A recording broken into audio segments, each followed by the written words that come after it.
በጊዜው ተሰበረ በትውልድ ተሸንፏል አባይ እጁን ሰጥቶ አትቀርም ሀገራችን ዙሪያ በሯ ተዘግቶ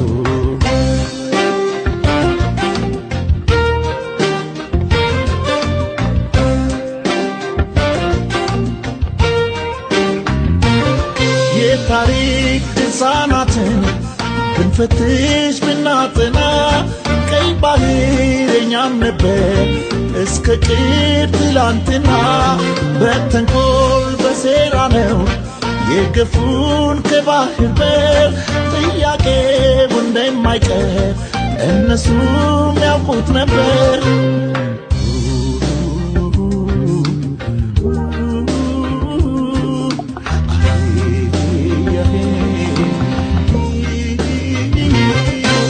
ሞፈር ይቆረጣል ከሞኝ ደጃፍ ላይ ሌላ ምን ሸፍታለና አገር ከዚህ በላይ ቀይ ባህር ጊዮንና ሰጥቷት እስትንፋሷን የሰው አትፈልግማ አትሰጥም የራሷን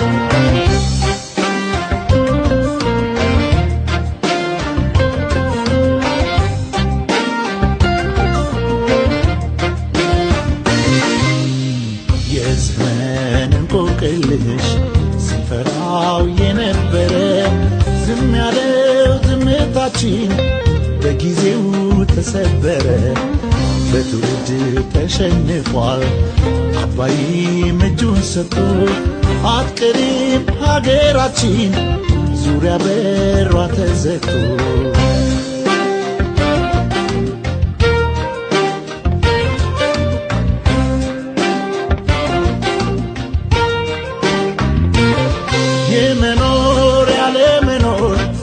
የሀገር ልውና ቀይ ባህር ድንበራችን ይመታል እንደገና ይሻራል ብለን እንጂ በፍቅር በመዋደድ ቢዳፈን መች ይጠፋል የዘመን ቁጭት ሰደድ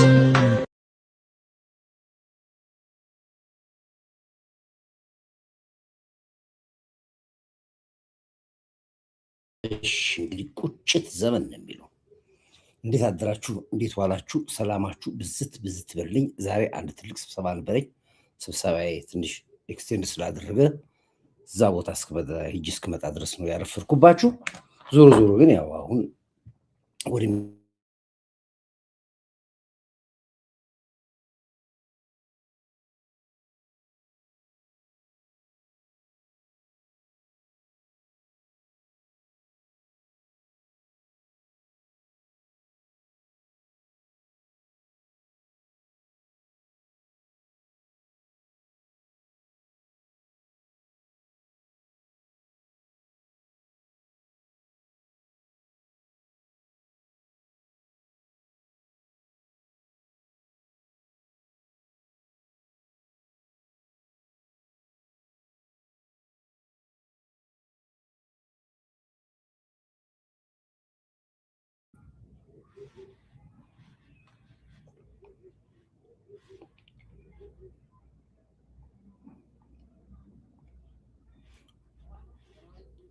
እሺ እንግዲህ የኔትወርኩን ጉዳይ የምታውቁት ነው እንግዲህ የቀያየር እንመጣለን ሁለት ሶስት ላይን ስላለን ችግር የለውም አንደኛውን ቢቀር ወደ አንደኛው እንመጣለን እንዲህ ያደረግን ፕሮግራማችን ለማጠናቀቅ እንሞክራለን እንዴት አደራችሁ እንዴት ዋላችሁ ሰላማችሁ ብዝት ይበልልኝ እንግዲህ ዛሬ ለተቅዳሜ ነው ቅዳሜ እንግዲህ እኛም ቅዳሜ መስለን ወጥተናል ዛሬ ትንሽ አጀንዳችን ለየት ያለ ነው ትንሽ ፏድ በቀላል መሰንበትን በመዝናናትም በመጫወትም ነው የምናሸንፈው የምናሳልፈው ሁለት ነገሮች አርስቴ ሁለት ነው ህወሓት በገንዘብም በምርጫም የያዘው ድብቅ ሴራ ከሸፈ ነው የሚለው አዎ መጥቶ ነበር የመጣው ከሽፎበታል ስልክን ዝጋልኝ አንተ በሙሉ ከሽፎበታል አልተሳካለትም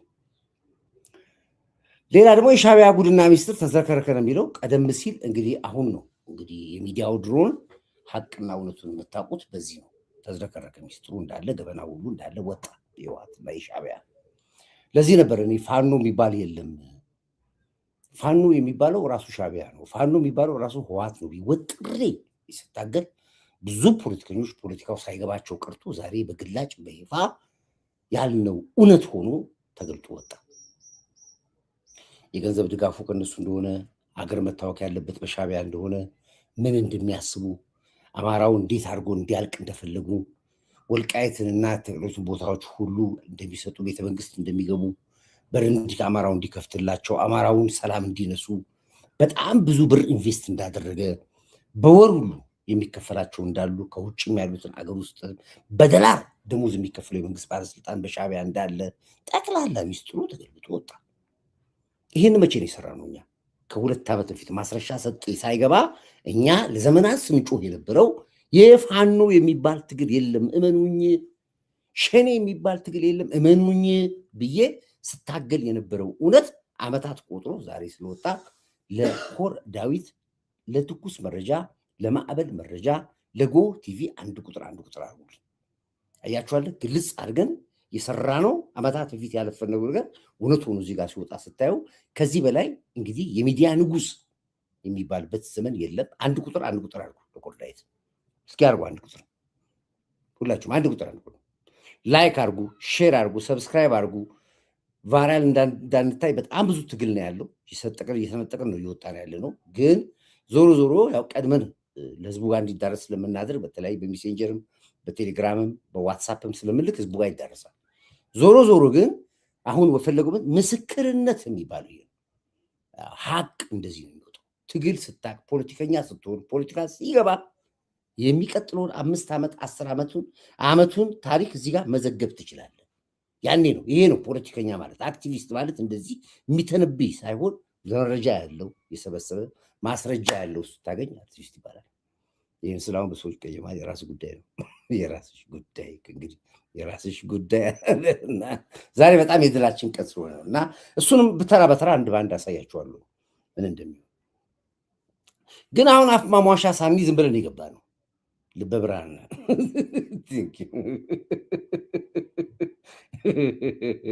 እመጣላቸው። የዘንድሮ የትንቢት ጉዳይ እኮ በጣም እያሳበደን መጥቷል። ትንቢት ምንድን ነው? ትንቢተኞች የሚሉት ምንድን ነው? እሱ ወጣለሁ በእናን የሚሉ አሉ። እሱ አይደለም የኛ ይህ ነው። እሱ ላይ ትንሽ በኋላ ጊዜ ካለን እሱ ላይ እንመጣለን። እንግዲህ ሁለተኛ ሻዕቢያ ጉድና ሚስጥር ተዝረከረከ ነው የሚለው። እሱን እንግዲህ የራስሽ ጉዳይ ነው። የራሳችሁ ተነጫነጩ። አክቲቪስትም ፖለቲከኛው የሚያገባኝ ነገር የለም። የራሴ እናገራለሁ። የራስን ተናገር በሚዲያ ላይ ስለኔ በጣም የምትከፍት ታውቃለህ። የሚደርስብን አንድ ወጥ ኮር ዳዊት ብለህ ብትሰራ ከዛ በኋላ ያው ልታብድ የወሰንክ ሰው መሆን አለብህ፣ ወይ ራስን ልታጠፋ ይሆን። አንድ ሰው ስሜ ጩስ በኮመንት ትጽፋለህ፣ ትባረራለህ። በላይቭ ትሰውጣለህ፣ ትሰራለህ። ከዛ በኋላ መልሱን ትጠብቃለህ። ከኔ ምንድን ብል እስከዛ ድረስ ግን አፍን ዝጋ። የኔ መብቴ ነው። በቤቴ ነው የምናገረው። በቤት መናገር ትችላለህ። እሺ እንግዲህ ሌላው ሶስተኛው ምንድነው? አርቲስቶቻችን ተገደው ተደፈሩ ነው የሚለው። በማን ተደፈሩ? የቀሩት አርቲስቶች ነበሩ። ትናንትና አየር ኃይል ተደፈረ፣ መከላከያ ተደፈረ፣ ከዛ ማህበረሰብ ተደፈረ። ከዛ በኋላ አሁን የቀረው አርቲስት ነበር። አርቲስቶቹም ተገደው ተደፈሩ። ሄዱናይ ታሪክ ሰራች አርቲስት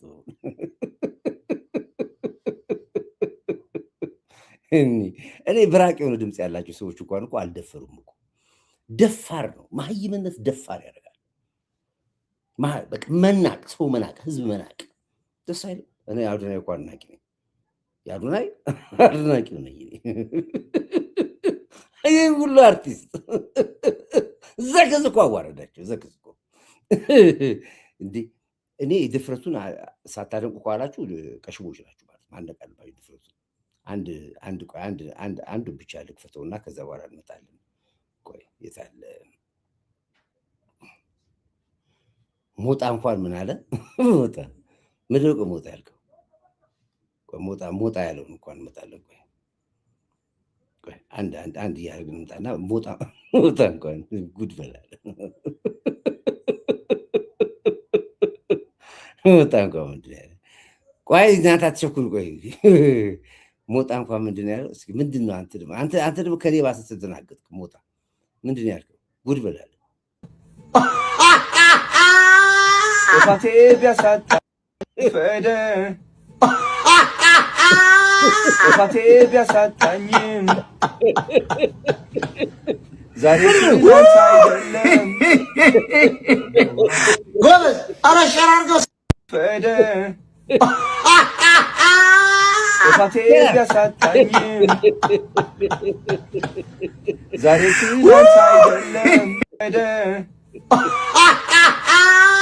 ጥፋቴ ቢያሳጣኝም በለው ዛሬ ትናንት አይደለም ጎበዝ አረሻራርጎ ሼር አድርጋት ይሄን ሼር አርቲስት መሳቂያ መላገጫ አደረገው ዘፋኝ ማለት ነው።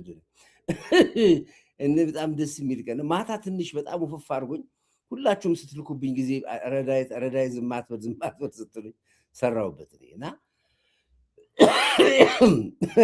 ሙስሊሙም ራሳቸው እንደ ዝም ስንል አሁን አበዛዋል። አንድ ሙስሊም በጣም ጠላ ጥፋቴ የገባኝ ከረ አባቶች ሁሉ በጆሮአችን ቀለላችሁብናል። መንግስት የለም ያሉ ኮመንቶቹ ደስ የሚሉ ናቸው። እሰሩት ይላል የራሱ ጓደኞች እሰሩት፣ በቃ አስገቡት። እስር ቤት ተደፍሮ ነው ይወጣ ይላል አንዳንድ። አይ እውነትም ሰግጥ የሚባለው ነገር ትክክለኛ መሆኑ አሁን ያወቁት። መሰገጥና መደደብ ምን ያክል ትልቅ ነገር እንደሆነ መድፈር ነው፣ መሰገጥ ነው፣ መደደብ ነው። ይሄ በቃ በትክክል እየተረጋገጠ ነው። አሁን ብትንጫጩ ባትንጫጩ ትናንትና አፌን ስትሉ የነበራችሁ ዛሬ ታብዳላችሁ ወጣችሁ። እሰሩት፣ መንግስት ይሰራው፣ በቃ ደፍሮናል፣ ህዝብ ተደፍሯል፣ አገር ተደፍራለች፣ አስገቡት መልሳችሁ እንደዚህ ያደርጋችሁ። ምን አገባኝ? አይታሰርም፣ አይታሰርም። ትናንት አፍ ስትከፍትብኝ የነበርክ በሙሉ እየወጣ ዛሬ አሁንስ አበዛው፣ አሁንስ እንዲህ ያደረገብን፣ አሁንስ ቀለደብን። እንኳን ቀለደብን ጆሮ ላይ እንዴ እንኳን ተናደው እንኳን ተናደው። አይ አሁን ሳመሳው አፍማማሻ ነው። ቅዳሜ ነው፣ ሰንበት ነው፣ ተዝናኑ። ምንድን ነው እርሶ ደግሞ ምን ሆኑ? እሺ ቀጥሉ። እሺ ፈደ ጥፋቴ ቢያሳጣኝም አወቅሽ ሲሏቶ ግድግዳው ሰንበሌጥ አለ ያገሬሳ። አሁን ገላ የሰግጥን ትርጉም አሳይሃል አራዳ ልጁ። በሌሎች ዘፋኝ ለልባዮቾ የታመመ ጆሮአችን ሳያገግም ሌላ በሽታ እንዳታመጣብን ሰውዬ። ባለፈው ነገር ትተን ነበር። አሁን ግሎ ህዝቡ ማለት ነው ይታሰሮ ብሎ ሰላማዊ ሰልፍ እንዳይወጣብህ ተጠንቀቀ ሰውዬ። ለጆሮአችን ይዘው ግድጋዳ ከተታ የኢትዮጵያውያን ጆሮ የላንተ መላገጫ ነው። መደበራችሁ ለልደኛ ማንም ከመሬት ተነስቶ ይልብላል። ፈረበላችሁ። አሁን ተረኛ ምንስቀውኛል። አሁን ምንስቀውኛል። አርቲስቶችስ ምን አላችሁ ነው እንግዲህ። የአርቲስቶችን መልስ እንፈልጋለን በደንብ አድርገን። ሁላችሁ ምን እንደምትሉ እስኪ መስማት እንፈልጋለን። እኔ መብቱ ነው ይዋይ ነኝ እኔ መብቱ ነው ወይ ነኝ። ምን አርቲስቶች ምን ትላላችሁ? ንገሩ እየወጣችሁ። እኔ በጣም ብዙ በዚህ ጉዳይ ላይ ያላካችሁ ሊሰነዱ ይችላል። በሆኑበት ሀገር ከየት መጡ የማንዳፋሽ አመዳፋሽ በሆኑበት ሀገር ከየት መጡ የማንላቸው መቼ በቅለው መቼ አደባባይ እንደወጡ ለማሰብ እንኳን ጊዜ ሳይኖረን ሰግጠ ደድበ ታሪክ ሰራ ብለው መኪና የሚሸለሙበት ዘመን ላይ ደረስን። An empty mind speaks. An empty mind makes the worst noise የሚል አባባል አለ። ባዶ አእምሮ ምን ያህል ጫጫታ እንደሚፈጥር እኛ ሀገር አየን። የእኛ ልጆች በትጋት ተምረው ለራሳቸውና ለሀገራቸው እንዲበቁ እናስባለን እንጂ የሰገጡትን እንዲመስሉ አንፈልግም፣ አንመክርም።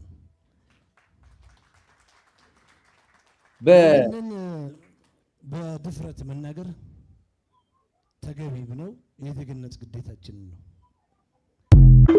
በቴዎድሮስ ተሾመ የአዋርድ ሽልማት ላይ ሳምሶን ማሞ የተናገረው ንግግር ነው። የፈለገ ነገር ሊሆን ይችላል፣ በሰግጥና በደድብ ግን የምናንጸው ትውልድ የለም ብሎ ያ ሁሉ አርቲስት ተሰበሰበት ቦታ በድፍረት ነው የተናገረው። በእውነት አንጀታችን ያራሰው የብዙ ሰዎችን ቀልብ የሳበ ንግግር የተናገረው ነው ሳምሶን ማሞ።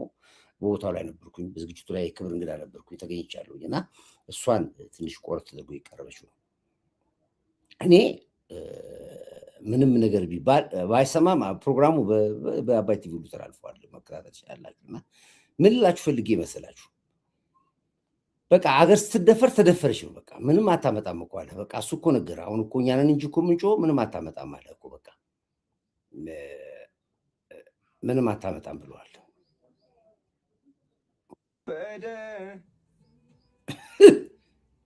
ጥፋቴ ቢያሳጣኝም ውበት ስጠው ዛሬ ትላንት አይደለም። አድምቀው ከጀርባ ውበት ግን ኢነርጂ ልጨምርለት። ኢነርጂ ጨምር፣ ፓወር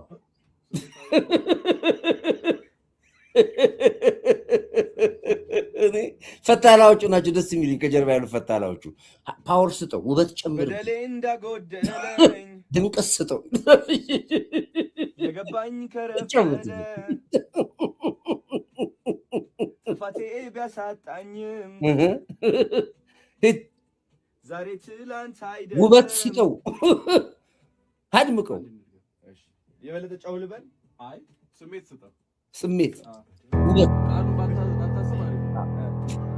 ተለቀቀው አየር ላይ ዋል።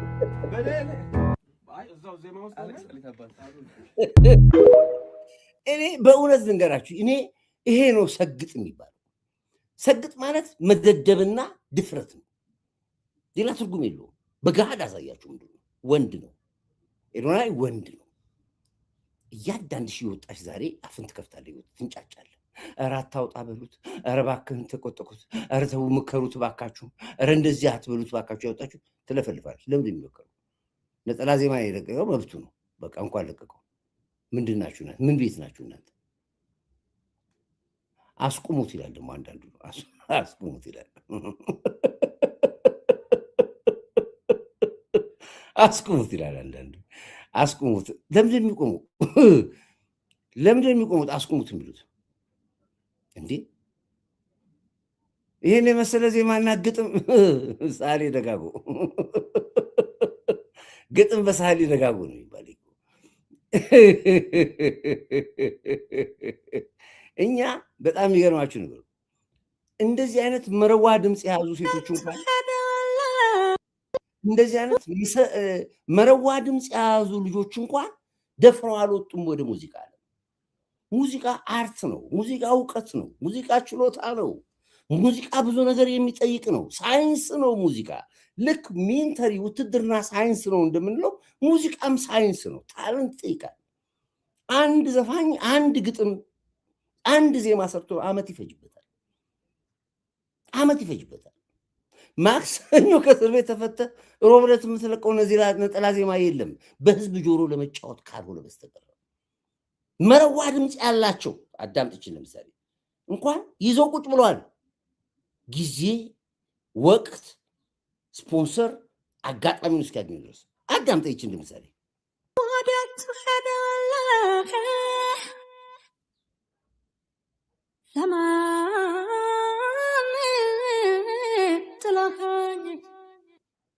ፍቅርህ ልቤ ገብቶ ያዘከረኝ ትናንትናም በልቤ ዛሬም ካንተ ጋር ወዴት ትሄዳለህ?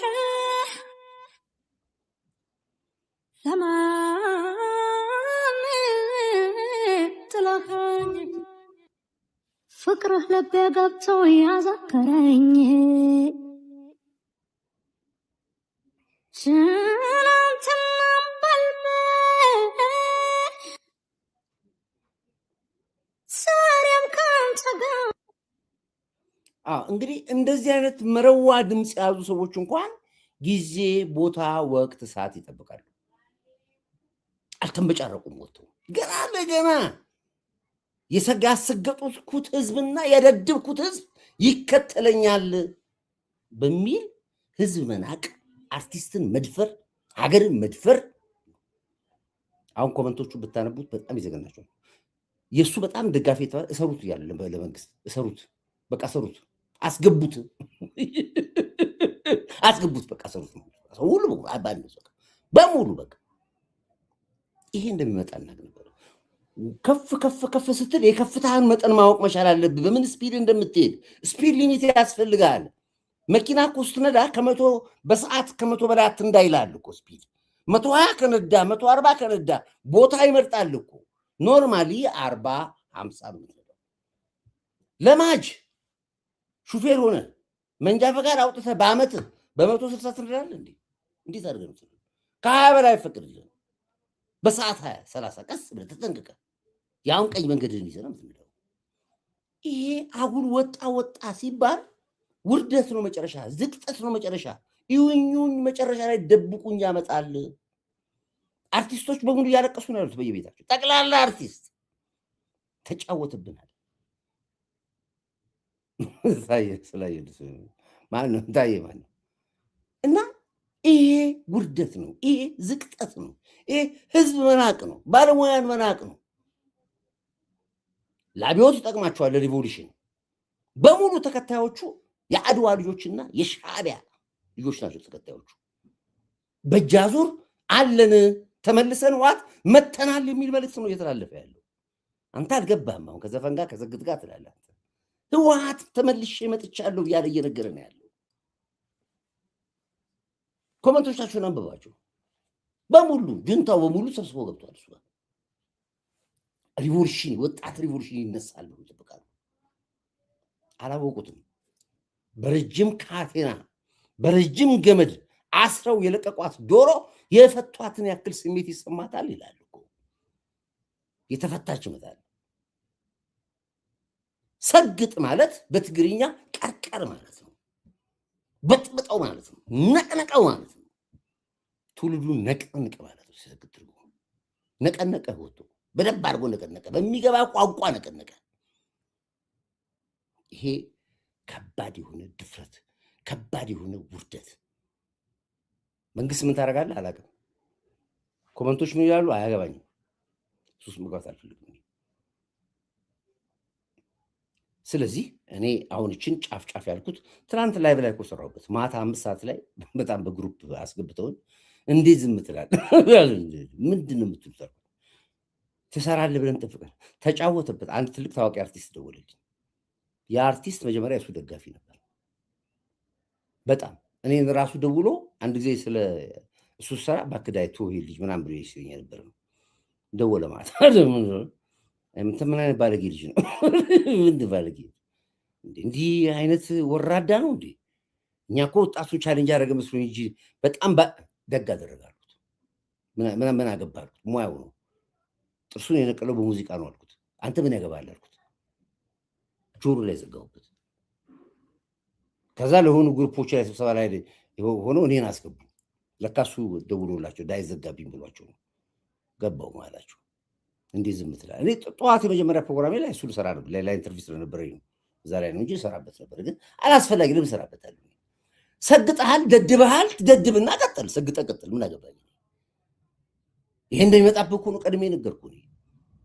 ቀድሜ አወር ስጠው እኮ ይሄንን ቀድሜ የለፈለፍኩት እኮ እንዲህ አይነት ለቅሶ ውስጥ እንዳትገባ ነው። አሁን ከሆነ በኋላ ምን ላድርገው? እንደገና ለቀቀው። እንዲያውም በድፍረት ዓርብ ይለቀቃል አለ። ዓርብ ዕለት አቀረባብሮ ለቀቀው። ምንም አታመጣም። ምን አባክ ታመጣለህ ብዬ እላለሁ። ታራለህ፣ ትደብናለህ፣ ምን አባክ ታመጣለህ ምለው ደገመልህ። ምን ታመጣለህ? በሙዚቃ ተለቀቀ። ሰግጥ ሄዶና እኔ አክተር ብያለሁ። ጫጫጭ ብያለሁ። አላገጠም ወጣት ሙዚቀኛው አርጋ። አሁን የቀረው ምንድን ነው? አሁን እኔ ትናንትም ኮመንት ላይ ጽፌዋለሁኝ። ቅስናው እንደሚያደርገው እርግጠኛ ነኝ። ቅስና ያደርጋል። ይሄች ማርያምን በደምብ ሲጠራት እኮ ወደ ቤተክርስቲያን ገባሪ ልኮ ማርያም ያለው በእርግጠኝነት ከዚህ ከሙዚቃው በኋላ ወደ ቤተክርስቲያን ይገባል። ቅዳሴውን በነጠላ ዜማ ይለቀዋል። ቅዳሴን ካላደረገ አይሆንም። ይቀድሳል። እመኑኝ ይቀድሳል። ይሄ የምነግራችሁ ነገር ስለሚያደርገው ነው የምነግራችሁ። ቅዳሴውን በጨረሰ በ15 ቀን በኋላ አዛን ይላል መስጊድ ገብቶ። አትጠራጠሩ። የጴንጤው ችግር የለበትም። ያው እንትን አለለት፣ አዩ ጩፋ አለለት። እሱ ስለ ጴንጤው እንኳን ምን ነው ኤኒታይም የሚለቀቀው እሱ ኤኒታይም የሚለቀቀው መዝሙሩ። ግን የአዛኑንና የቅዳሴውን ጉዳይ በቅርብ ቀን ውስጥ በዚህ 15 ቀን ውስጥ የምናየው ጉዳይ ስለምታዩት ነው የምነግራችሁ። ስለምታዩት ኢማኑዬ በቅርብ ቀን ውስጥ ቅዳሴ ኤዶናይ ካላደረገ አዛን ቁርአን ካልቀራ ኮርዳይት ነው የሚል ማለት በቃ ፖለቲካ አላውቅም ማለት እኮ ነው። ያደርገዋል። ደፋር ነው። መሰገጥ ማለት ነው። መደደብ ማለት ነው። ህዝብን ነቅጠ ህዝብን ረቅጠ መውጣት ማለት ነው። ያኔ ሰግጣል ይባላል። ተቀርቅሮላል ማለት ነው። ኦኬ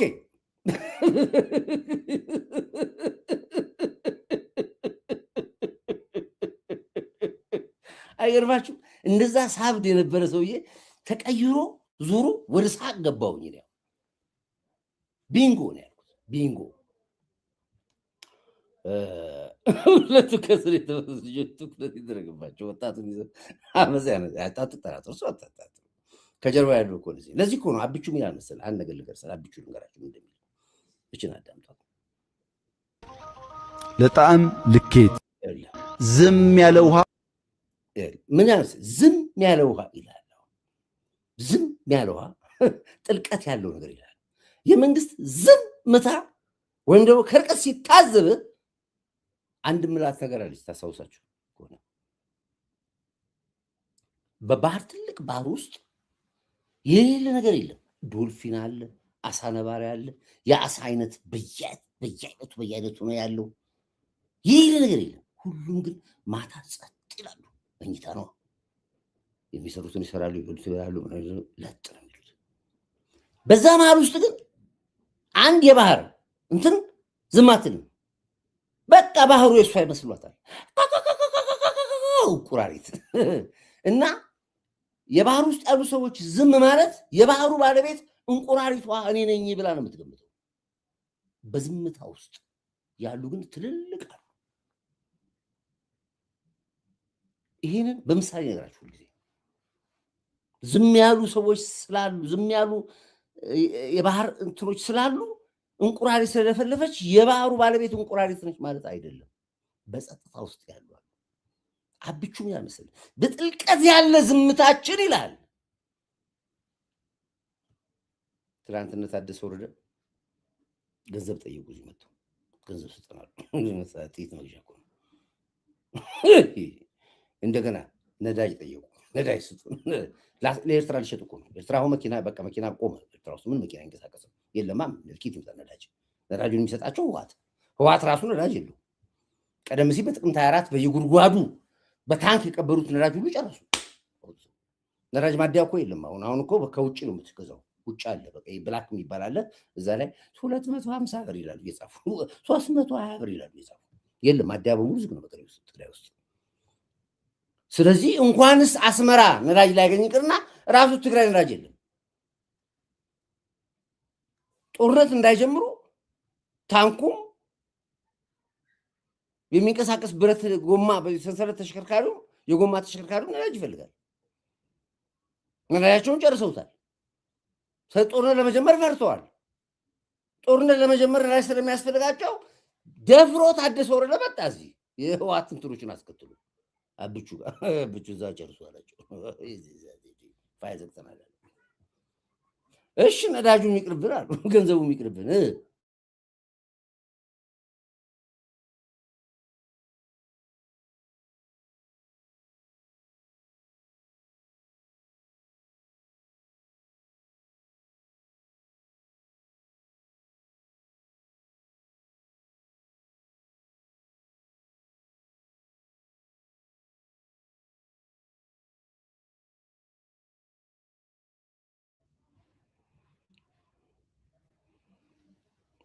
እንግዲህ የተቋረጠ ነው። እንትና አትበሉ። ከተቋረጠ 2-3 ዋይፋይ ስላለ አንዱ ላይ ሲል አንዱ ላይ ቀይረዋል፣ አንዱ ላይ ሲል አንዱ ላይ ቀይረዋል።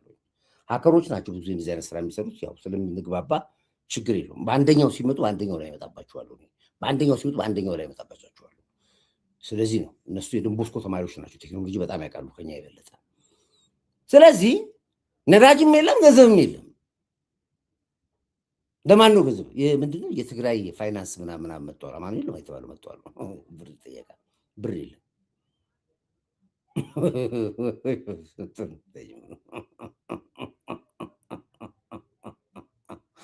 ፕላስ ጦሮቻቸው ጨርሰዋል። ለሱዳን ሰጥተዋል፣ ለሻቢያ ሰጥተዋል። ተዋጊ የላቸው። ነዳጅ የላችሁም፣ ተዋጊ የላችሁም። 3 ወኔ የላችሁም፣ ወኔያቸውም ተሰልቧል። አፍና ሃትሪክ ብቻ ነው ያላችሁ። ሃትሪኩን ደግሞ ይጫወታሉ። እንግዲህ የመልስ ምቱን እንሰጣችኋል በሚገባቸው ቋንቋ ማለት ነው። አብቹ ለዚህ ነው የተናገሩ። ስለዚህ ስለመጣበታቸው ስለ ታደሰ ወረደ ደግሞ አመጣጣቸው ነግራቸዋለሁ። መጨረሻ ላይ ስለ ምርጫ ቦርድ ደግሞ ጠይቀዋል። ህወሓት በወንጀለኛ በአሸባሪ ሊስት ምርጫ ቦርድ መዝግቦታል። ስም ቀይሩና ነው ህወሓት አለ የሚለው ትውሃ ብላችሁ የምን እልህ ነው እናንተ ከመንግስት ጋር ህወሓት ካልሆነ እምቢ ምን ስለሆንክ ነው ህወሓት ካልሆነ እምቢ የምትል? ሌሎች እኮ የትግራይ ፓርቲዎች እኮ ተመዝግበዋል እኮ ሌሎች እኮ የትግራይ ፓርቲዎች ሰብዲንም ይሁን ሳልሳም በሉት ምንም በሉት እኮ በምርጫ እኮ ተመዝግበዋል። የጌታቸው ረዳን ፓርቲ ተመዝግበዋል እኮ በትግራይ በኩል። ምንድን ነው ከህወሓት ምን አላችሁ? አስነግራችሁ ነው? አስደግማችሁ ነው? ምንድን ነው ህወሓት ብቻ የሚል እንትን የወሰዳችሁበት መርጣችሁበት ምክንያት ምንድን ነው? ቀይሩት ፊደሉን። ህወሓት የነበረው ውህ ምናምን ትህ ምናምን ህግ ይከበራል። አሸባሪ ነው ህወሓት ተብሏል። አሸባሪ ነው። ማንም ቢመጣ ይሄንን ከምርጫ ቦርድ ሐሳብ ሊቀይር አይችልም። ጠቅላይ ሚኒስትሩ ማያገባው፣ ፕሬዚዳንቱ ማያገባው፣ ፓርላማው ማያገባው፣ ምርጫ ቦርድ ብቻ ነው የሚያገባው። ህግ ይከበራል። ኤዶና የሆናችሁ ግን እኮ እናንተ። ስለዚህ ድፍረታችሁ መታችሁ ገንዘብ ስትከረከሩ ነዳጅ ስትከረከሩ ምርጫ የለም። እናንተ ከማን ትበልጣላችሁ? ዝምታችን ፍርሃት እንዳይመስላችሁ ይላችኋል ጠቅላይ ሚኒስትሩ። አዳምጥ የሚለው ጥልቀት አለው ይባላል። ስክን ማለታችን ዝም ያለ ውሃ ጥልቀት አለው ይባላል። ስክን ማለታችን ዝም ያለ ውሃ ጥልቀት አለው ይባላል። ስክን ማለታችን የማድረግ አቅማችን የሚያሳይ እንጂ መድከማችን አያሳይም። ስክነት ለጣዕም ውጤት፣ ለጣዕም ልኬት፣ ለጣዕም ማማር። አንድ ቦታ ላይ ምርጥ የኮፊ አረቢካ ዘር መርጣችሁ በአንድ ኢኮሎጂ ውስጥ በመስመር ተክላችሁ ዘሩ አንድ ነው፣ ኢኮሎጂው አንድ ነው። በመስመር ዘርታችሁ በኢሪጌሽን ካደገ በኋላ በሰው እጅ ለቅማችሁ በአንድ ማሽን አጥባችሁ በአንድ ማሽን ቆልታችሁ ልቀት አለው። በአንድ ማሽን ወቅታችሁ ስክን ማለታችን የማድረግ አቅማችን የሚያሳይ እንጂ መድከማችን አያሳይም። ስክነት ለጣዕም ዝም ያለ ውሃ ጥልቀት አለው ልኬት። ስክን ማለታችን የማድረግ አቅማችን የሚያሳይ እንጂ መድከማችን አያሳይም። አንድ ቦታ ላይ ስክነት ምርጥ የኮፊ አረቢካ ዘር ለጣዕም ውጤት በአንድ ኢኮሎጂ ውስጥ ለጣዕም ልኬት በመስመር ተክላችሁ ለጣዕም ዘሩ አንድ ነው፣ ኢኮሎጂው አንድ ነው። አንድ ቦታ ላይ ዘርታችሁ ምርጥ የኮፊ አረቢካ ዘር መርጣችሁ በሰው እጅ ለቅማችሁ በአንድ ኢኮሎጂ ውስጥ ማሽን አጥባችሁ በመስመር ተክላችሁ በአንድ ማሽን ቆልታችሁ ዘሩ አንድ ነው። በአንድ ማሽን ወቅታችሁ በአንድ ጀበና አፍልታችሁ ከፈላ በኋላ ለስክነት የሚገባው 3 ደቂቃ ሆኖ በ1 ደቂቃ በመቅዳትና በ3 ደቂቃ በመቅዳት ምክንያት ብቻ የቡናው ጣዕም ይበላሻል። የቡናውን ጣዕም የሚያደርገው አንድ ዘር መሆኑ፣ አንድ ቦታ መተከሉ፣ አንድ ቦታ መቆላቱ ምናምን ብቻ አይደለም፣ መጨረሻ በስክነት መቀዳቱም ጭምር ነው። እኛ ብዙዎቻችን በመተባበር በመደመር አምነን ሊሆን ይችላል። ስንጀምር እንደ ቅድሟ ጠጠር ሐሳባችን ትንሽ ሊሆን ይችላል። ሐሳብ እያደገ እኛ እያደግን 13.5 ሚሊዮን አባል ያለው በአፍሪካ ትልቁ ፓርቲ ስክነት ይፈልጋል። ዝም ብሎ ብርጭቆ ተሰበረ ጫጫታ፣ ውሃ ተደፋ ጫጫታ አያስፈልግም፣ ስክነት ያስፈልጋል። ብዙ ነገር ስለምንችል አሁን በጣም በሰከነ መንገድ ነገር ማየት ያስፈልጋል። ለሁሉ ነገር ሪአክት ማድረግ አይቻልም። ለሁሉ ነገር ምላሽ መስጠት ተገቢ አይደለም። ስትበቁ መስከን ይጠይቃል። አንዳንዱን ቸል ብሎ ማለፍ ያስፈልጋል። መስከን ያስፈልጋል። አዎ እንግዲህ ጠቅላዩ የሰከነ ንግግር የሚገባ ከሆነ እያስተማረ ነው ያለው። ብርም ብር አትበልብኝ ነው፣ አትፈንዳብኝ፣ አትፈንዳብኝ፣ ረጋ በል፣ ሰከን በል፣ ሰከን ቢልም አዎ ይህንን ሰከን የምንለው ውስጣችን ያሉትን ሌቦች ሳናቃቸው ቀርተን አይደለም። በሁለት ቢላ የሚበሉትን ሳንለያቸው ቀርተን አይደለም። አኩራፊና ለአመፅ የተዘጋጀውን ሳንለያቸው ሳናቃቸው ቀርተን አይደለም። እየተያየን ነው።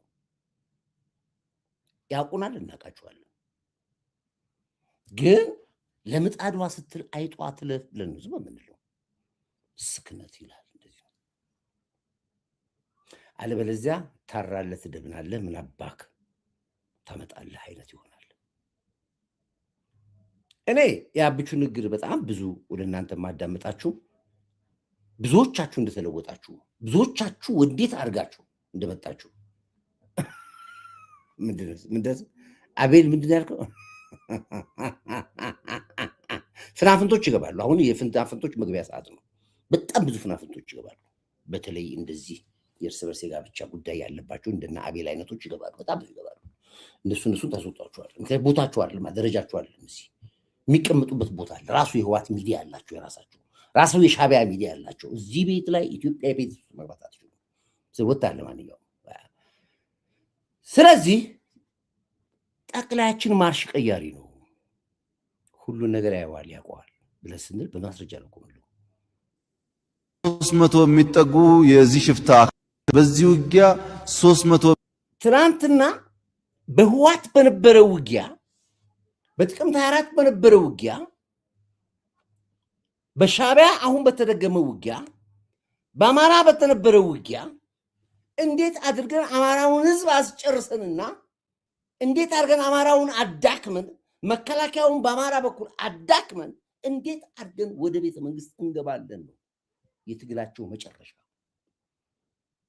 የሚገርማችሁ ነገር ነው፣ ተከዜ መሻገር አልቻለም። ዋት ተከዜ በሚገባው ቋንቋ አስተናገዱ። ትላንትና በጋምቤላ በኩል በሱዳን በኩል በሱዳን ታጣቂዎች የነበሩ የሻቢያና የህዋት ወታደሮች ገብተው ጋምቤላ ላይ ንጹሃኖችን ገደሉ። ይሄን ቀድማ አልሰራንበትም እኛ ከ4 ቀን በፊት አልሰራውበትም። ይሄን ከሱ ሲገቡ ስለማውቅ ነው። ሻቢያ የመዋጊያ አቅጣጫ በሙሉ ፈልጎ አጣ። ስለዚህ በጋምቤላ በኩል በቤንሻንጉል በኩል ቀደም ሲል ለ27 ዓመት ያደራጃቸዋል የአማርኛ ቋንቋ ተናጋሪ፣ የጋምቤላ ቋንቋ ተናጋሪ፣ የቤንሻንጉል ቋንቋ ተናጋሪ ኤርትራውያኖች የት ገብተዋል? የሻቢያ በሱዳን በኩል ይገባሉ። ገብተው ንጹሃን ይገላሉ። መከላከያ ሲደርስስ ያስተናግዳቸዋል፣ ይወጣሉ። ግን እነሱን ኦፕሬት የሚያደርገው የት ነው ያለው? እዛው ቤንሻንጉል ውስጥ ነው ያለው። እዛው ጋምቤላ አመራር ውስጥ ናቸው ያሉት። ትክክለኛ ለህዝብ ያሉት የቆሙትን ይገሏቸዋል። ኮማንደር ገደሉ፣ የፖሊስ አዛዥ ገደሉ። ህዋት እና ሻቢያ አንድ ፕሪንሲፕል አላቸው። ምንድን ንግስቲቷና ንጉሱን ከማርቀፎ ላይ አውጣና ካወጣቸው ምን ይሆናል? ንቦቹ ይበተናሉ። አመራር ግደሉ የሚል ሻቢያ ትልቅ የፖለቲካ እቅድ አለው። አመራሩን ምቱት የሚል ይሄ ሻቢያ በጣም ረጅም ዓመት ሻቢያ የታገለበት ትግል ነው። አመራሩን ምቱት፣ አስመቱት ይላሉ።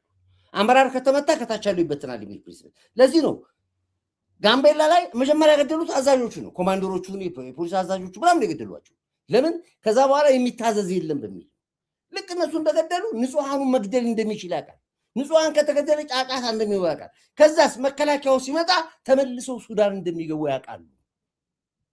ይሄ ቀድሞ የሰሩት ስራ ግን ምን ሆነ? ከዛ በኋላስ መከላከያው ገባ ማረጋቸው፣ እዛው በላች፣ እዛው ቀረች አረጋቸው። ለወሬ ነገር ያልተረፈም አሁን ተደራጅተዋል አሉ። ከ250 300 በላይ ነው በሱዳን በኩል የተደራጁ የሳምሪ ጦሮች አሉ። ህወሓት የላካቸዋል፣ ያሰማራቸዋል። በማንኛውም አጋጣሚ ላይ በጋምቤላም ቢሆን በአሶሳም በለው በሻኪሶ ዋሬቨር እንገባለን ብለው የሚሉ ሻቢያና ህወሓት ታጣቂዎች አሁንስ ለአንዴና ለመጨረሻ ጊዜ በሜካናይዝድ በሰለጠነ መልኩ ኦፕሬሽኑ ሊሰራ ተወስኗል።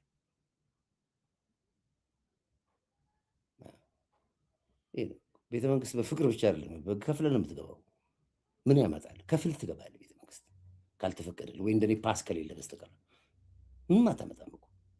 በጣም ስለናቋቸው ነው እዚህ ማወራችሁ።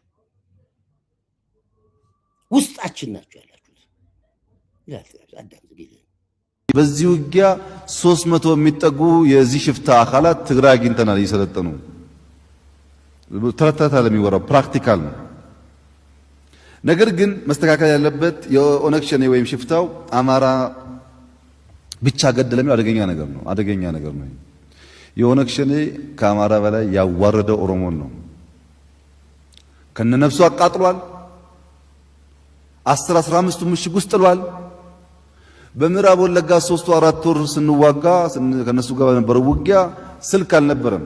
በጣም የሚያሳዝነው ነገር ግን በወለጋ 3-4 ወር ስልክ መጥፋቱን አንድም የውጭ ሰው ኮምፕሌን አድርጎ ያውቅ። ለካ ትግራይ ብቻ ሲጠፋ ችግር የሚፈጠረው የወለጋው ችግር የለውም፣ ቢሞት ችግር የለውም፣ ስልክ ቢጠፋ ችግር የለውም። ኦነግ ሸኔ የኢትዮጵያ ጠላት ነው። ለኦሮሞ አይበጅ፣ ለአማራ አይበጅ፣ ለጉራጌ ለሰው ዘር አይበጅ። ምክንያቱም በሰላምናና ተወዳደርና አሸንፍ ሲባል የዚህ የጁንታ ቡችላ ሆኖ ገበሬ እየገደለ የሚፎክር ከሆነ ለሁሉም ጥፋት ነው፣ ጥቅም የለውም፣ ለራሱም ጥቅም የለውም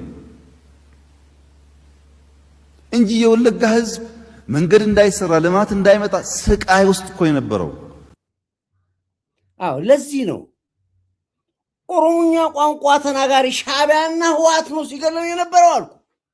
አንዳንዱ ደግሞ ይመጣል ኦሮሞ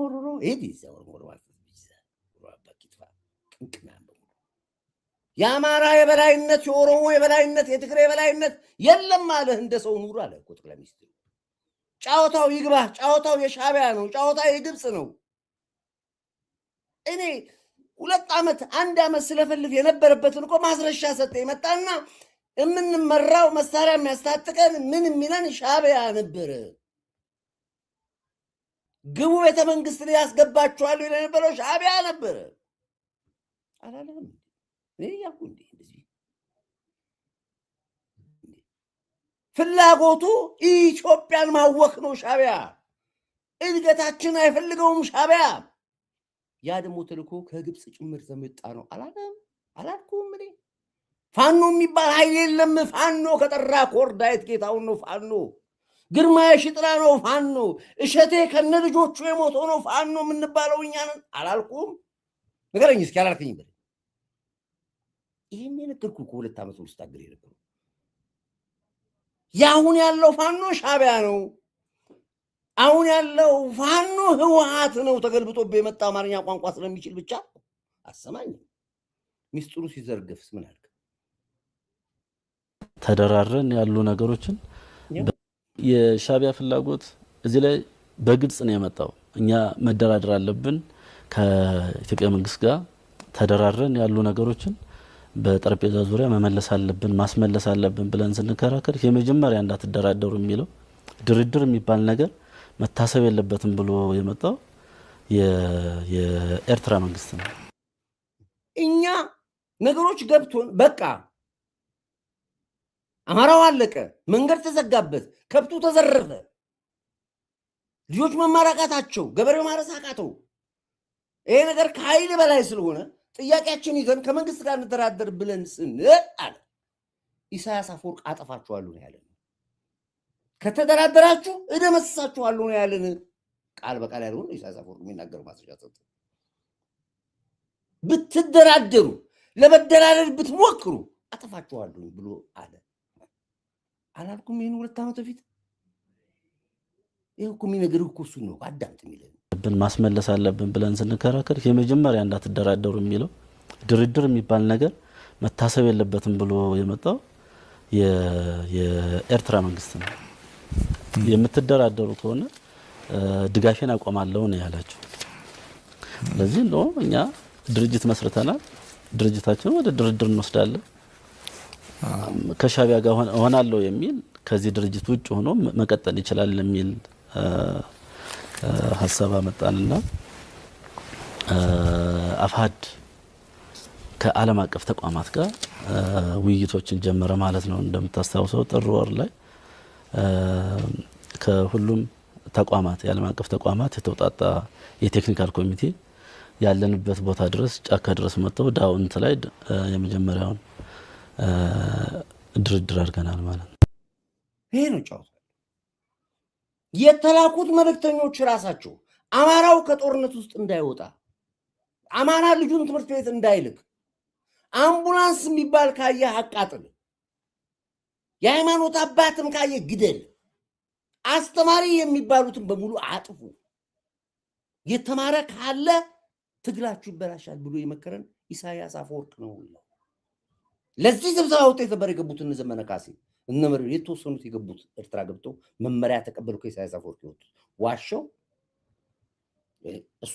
ማስረጃ ሰጥቶ እኮ የማያወራው እኮ የዛሬ 2 ሳምንት 3 ሳምንት ነው። እኛ እኮ 2 ዓመታችን ነው ስንናገር ውሸት ነበር የተናገርኩት ነው። ማስረሻ ነው በልኝ ቢሆን ነው ያለው እንዴ። አንዳንዴ ጎበዝ አስተውሉ እንጂ እኔ በዚያ ብቻ አይደለም የምረዳው።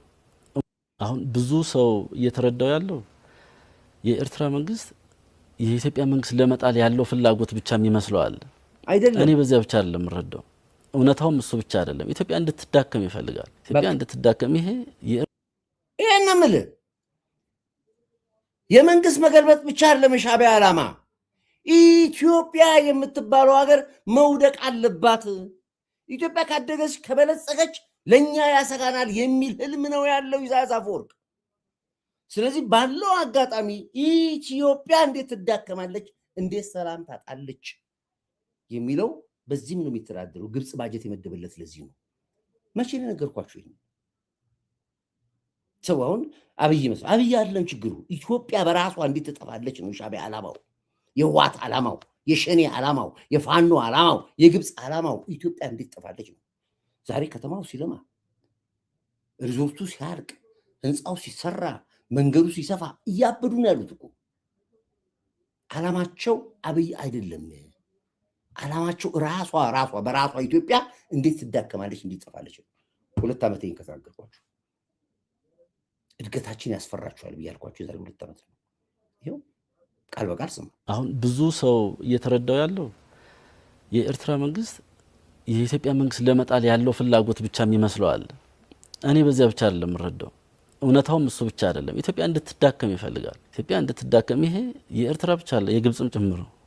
ሌሎች ሀገራትም እንግዲህ ዓለም ላይ ያለው የኃይል አሰላለፍ የሚታወቅ ነው። እነዚህ የኃይል አሰላለፎች በአብዛኛው የአፍሪካ ቀንድ ላይ ቀይ ባህር አካባቢ ላይ ያሉ የሚድል ኢስት፣ የኤዥያ እና ሌሎች ፍላጎቶች አሉ፣ የምናውቃቸው ናቸው። እነዚያ ፍላጎቶች ከኃይል አሰላለፍ ጋር ነው የሚመጡ።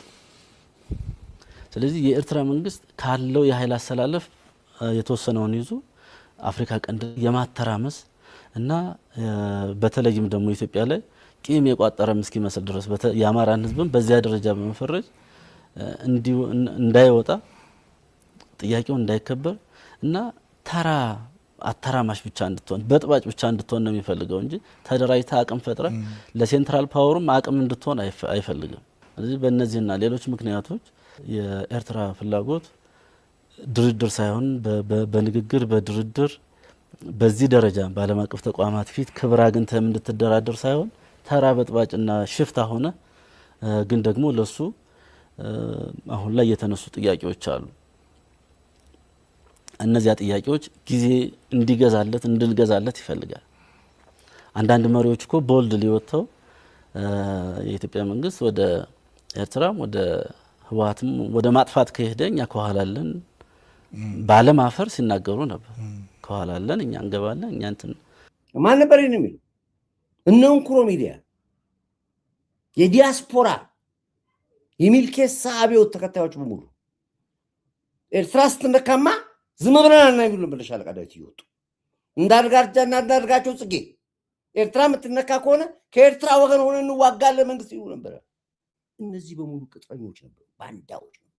ይነግራል እሱ ይሉ ነበር ከኛ ጀርባ ሆኖ ዋሸው ኮዳ ዋሸው ወይስ ዋሸው በዚህ ጋር ኤርትራም ወደ ህወሓትም ወደ ማጥፋት ከሄደኛ ከኋላለን ባለም አፈር ሲናገሩ ነበር። ከኋላለን እኛ እንገባለን እኛ እንትን ይሄ ክህደት ባንዳነት የሚባለው ይሄ ነው። በሀገር ላይ ስትቆምር ነው ባንዳነት። አንዳንዱ ገልብጦ ይናገረዋል። በሀገር ላይ የቆመር ሀገር እንድትዳከም እየፈለግ ሀገር እንድትበታተን እየፈለግና በጣም ብዙ ኢንሰርጀንሲ ነው ያለ አጠቃላይ በዚህ በአፍሪካ ቀንድ ላይ ከዚህ ከየመን ከሁቱ አማጺ ጋር በተያያዘ የአልሸባብ እንቅስቃሴ ያለ ከዚህ በዚህ በሳህል ቀጠና ይሄ የሳህል ቀጠና እንቅስቃሴ ከፍተኛ ስጋት ያለው ነው። ስለዚህ እነዚህ ኤክስተርናል ትሬቶች አሉ።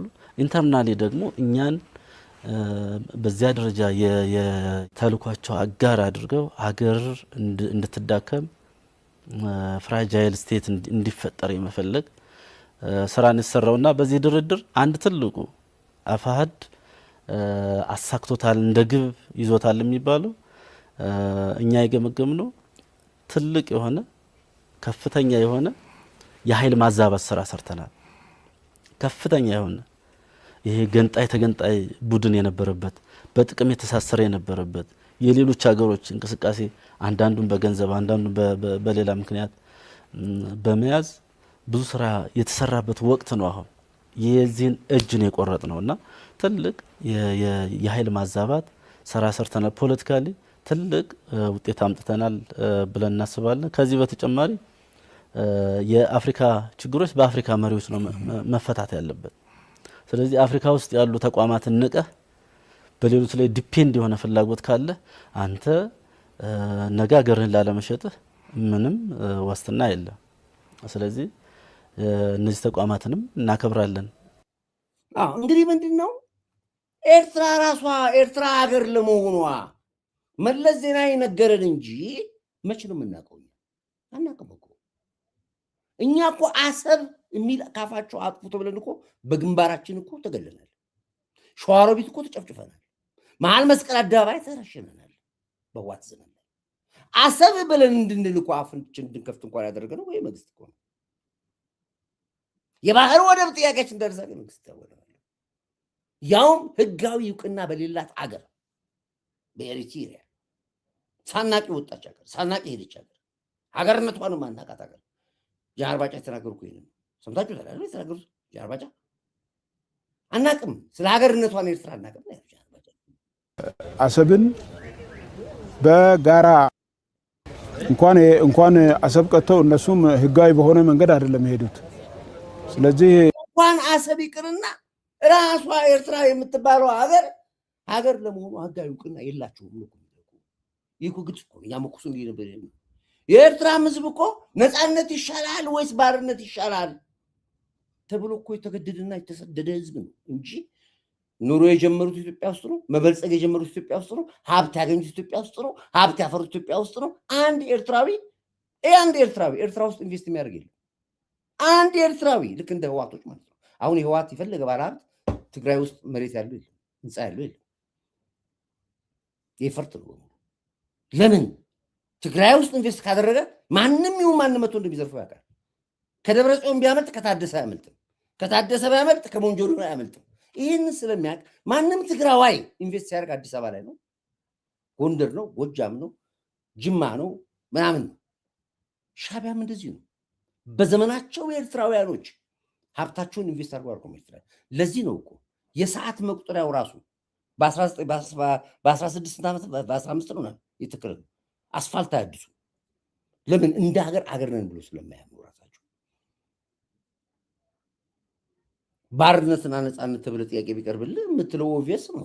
ነፃነት ነው የምትለው። ነፃነት ሆነ ትገነጣለህ ሲል እሺ ነው የምትለው እንጂ የበለጸጉት ያደጉት እዚህ ነበር። እዚህ ነው ያደጉት እንጂ ኤርትራ የመች ሀብት አለው? ምን ያውቃል? ስለ ሀብት ምን ያውቃል? ስለ ገንዘብ የሚቆጠሩት እዚህ ሀገር መጥቶ ነው። መኖር የጀመሩት እዚህ ሀገር መጥቶ ነው። ያገቡት እዚህ ሀገር ነው። ሰርግ እንኳን የሚደግሱትና የሚጨፍሩት እዚህ ሀገር ነው። ይሰማል እንዴ? የሞተ ህዝብ ነው። ህዝቡን በባህር ያስበላ ህዝብ ነው። ናይፈር ወይ ነከም ያለው ገፍሬ ገፍታለ የኢሳያስ ቅምጥለች መሰለኝ የጻፈች ነው። እንዳንደፍታት ስላልሰደበችን ብሎክ አናደርጋት አታርጓት። አድሚኖች ተዋት ካሰች ብሎክ እንዳታርጓት አልተሰደበችም። ዞሮ ሻዕቢያ ይሄ ነው። አናቅም ሀገር ለመሆናቸው ይላል እኮ ጃርባጫ አዳምጥ። እንኳን አሰብ ቀጥተው እነሱም ህጋዊ በሆነ መንገድ አይደለም የሄዱት። ስለዚህ የሚያስቡ ከሆነ አሰብን በጋራ ጥቅም ለጋራ ጥቅም ማዋል ነው። ለጋራ ጥቅም ካልዋልክ ደግሞ እሱ አይቀርም። ስለዚህ አሰብን አስቀራለሁ ብለት ይጠፋል። ምክንያቱም በውጊያ እንሄድም፣ ሰላማዊ በሆነ መንገድ እንሄዳለን። ከዚህ የተነሳ አሁን ጉዳዩ ኢትዮጵያን በማመስ ኤርትራ በሰላም ትኖራለች የሚል ፖሊሲ ነው ያላቸው። ይሄ የሞኞች ፖሊሲ። አንተ የሰው ቤት እየበጠበጥክ አንተ በሰላም አትኖርም። ሰውን ሰላም አሳጥተ አንተ ሰላም ልትኖር አትችልም። ስለዚህ መስታወት ቤት ውስጥ ቆመ ሌላ ሰው ላይ ድንጋይ መወርወር ምን ሊያመጣ እንደሚችል ይታወቃልና ሰው የኢትዮጵያ የባህር በር ማግኘት ጉዳይ ምንም ጥርጥር የለውም። እሱ ኢትዮጵያ የገዛ የራሷን የባህር በሯን ከካሳ ጋር ነው የምታገኘው። 30 ምናምን ብሎክ ላደረገው ገንዘብ ጠይቀው ነው በገንዘብ ጭምር ነው በካሳ የላችሁም ገንዘብ እንጂ በገንዘብ በቢሊየንስ ብር እናስፈርድባቸዋለን። ምክንያቱም ሀቃችሁ ነው፣ ንብረታችሁ ነው። አንድ ኩንታል ሲሚንቶ አሰብ ላይ ያስቀመጠ የኤርትራ ህዝብ የለም። አንድ ኩንታል አንድ ብሎኬት እኮ ነው።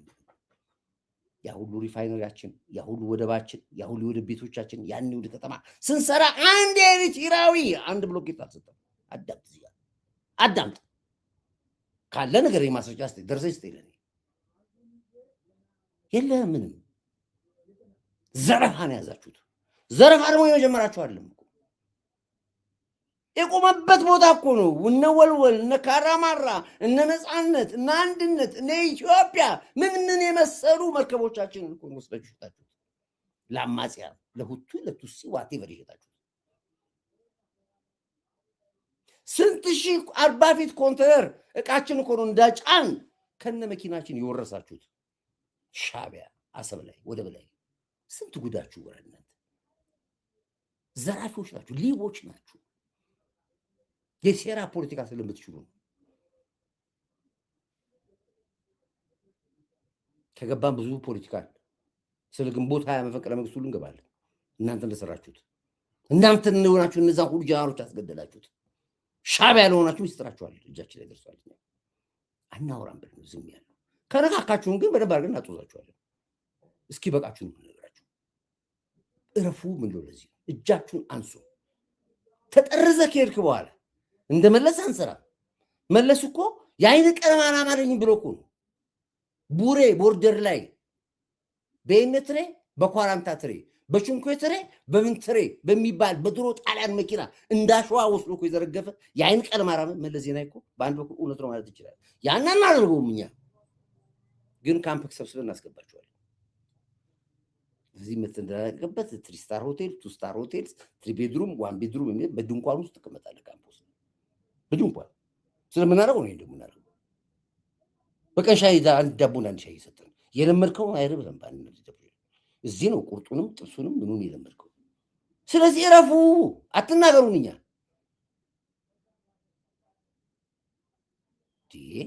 እንዴት ነው ነገሩ ጎበዝ? ተንቀናል አለ እኮ መንግስቱ ኃይለማርያም። እውነቱን እኮ ተደፍረናል አለ።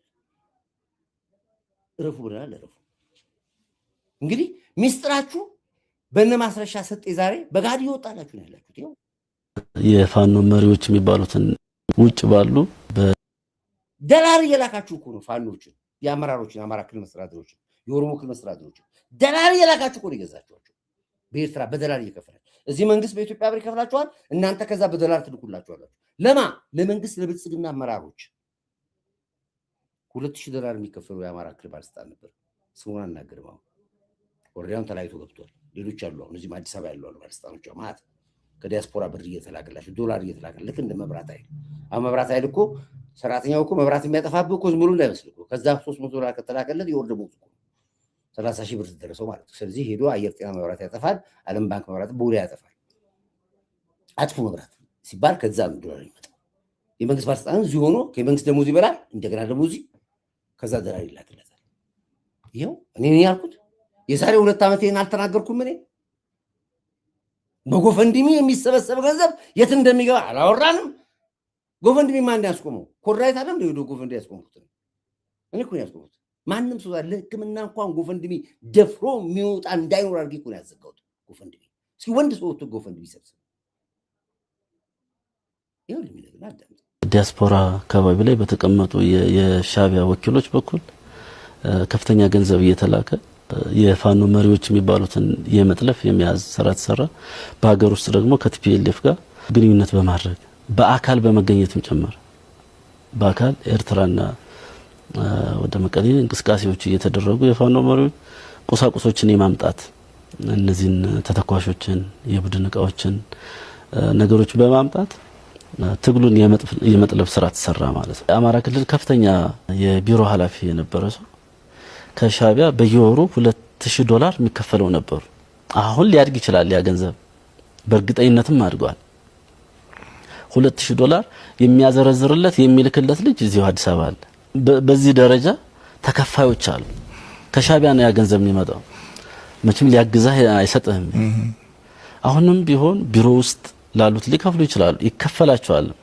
ቢኮዝ አሁን ባየነው በዚህ በሰላም ሂደቱ ላይ በድርድር ሂደቱ ላይ ባጋጠመን ሳቦታጅ ላይ ከፍተኛ ባለስልጣኖች ድርድር እንዲደረግ ችግሩን በስምምነት እንዲጠናቀቅ የማይፈልጉ ግጭቱ እንዲቀጥል የሚፈልጉም አጋጥመውናል። እንግዲህ ይሄም የመንግስት የቤት ስራ ስለሆነ በራሱ መንገድ የሚያጠራው ነው የሚሆን። ለዚህ ደግሞ እኛ እንደምናግዝ በማስረጃም ጭምር እንደምናግዝ መናገር ነው የምፈልገው። ድርድር የሚባል ነገር መታሰብ የለበትም ብሎ የመጣው ኤርትራ መንግስት ነው። የምትደራደሩ ከሆነ ድጋፌን አቆማለሁ ነው ያላችሁ። ስለዚህ ነው እኛ ድርጅት መስርተናል። ድርጅታችን ወደ ድርድር እንወስዳለን። ከሻቢያ ጋር ሆናለሁ የሚል ከዚህ ድርጅት ውጭ ሆኖ እንግዲህ ይሄ ዛሬ እሱ ስላወራው አይደለም። ሂዱና የዛሬ 2 ዓመት ኮርዳዊት ምን አለ ብለህ የኮርዳዊት ሚዲያ ትኩስ መረጃ ነው። ይሄን ሁሉ ነገር ሚስጥር ይነግረኝ የነበረ እኔ ኢሳያስ አፈወርቅ ሚስቱን በመጥረቢያ ገሎበት አስሮበት የለቀቃት ኤሪትራዊ በቁጭት ለኔ ያንዳንዱ መረጃ ይነግረኝ ነበር።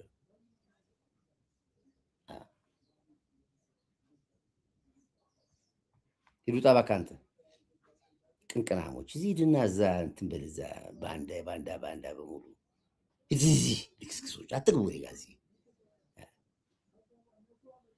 እኔን በሁለት አይን ማየት የሚችል የለም። በሁለት አይን እኔ ማየት የሚችል የለም። ካለ እኔ ገንዘብ ሸልመዋለሁ።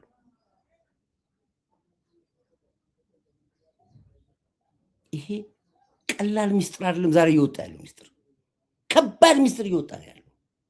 እንዲህ አይነት ሶስት ወንድሞ እነሱ ሊያሸማቅቁ ይፈልጋሉ። በመሸማቅ አይደለም፣ በትግል ነው እቺን ሀገር ያስቀጠልናት። የህይወት ዋጋ ተከፍሎበት የተቀጠለች ሀገር ነች። ገና ብዙ ጉዳችሁ ይወጣል እኮ። ይህች ትንሽ ልጅ እኮ ገና ብዙ ነው እኮ። ሄኖክ የሚባል ኤርትራ ላይ የተደረገ አንድ ስብሰባ ነበር፣ አሬና ላይ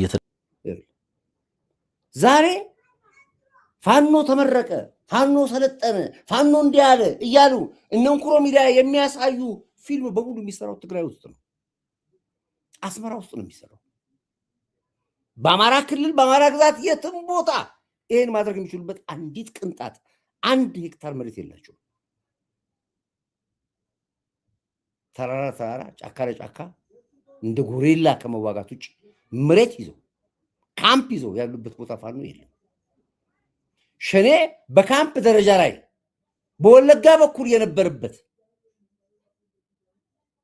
ካምፕ እንዳለ የተደበደበው አንድ ቦታ የለም። ሸኔም ፋኖም የሚሰሩት ትግራይ ውስጥና አስመራ ውስጥ ነው የሚጫወቱት። ትጥቁ፣ መሳሪያው፣ ጥይቱ፣ ገንዘቡ የሻቢያ ነው፣ የህዋት ነው። ለነሱ ለመውሰድ የሚሰደበው አሊሲሲ ነው፣ ግብጽ ነው የሚሰጣቸው። ስብሰባቸው የት ነው የሚደረገው? ትግራይ ውስጥ ነው፣ አስመራ ውስጥ ነው።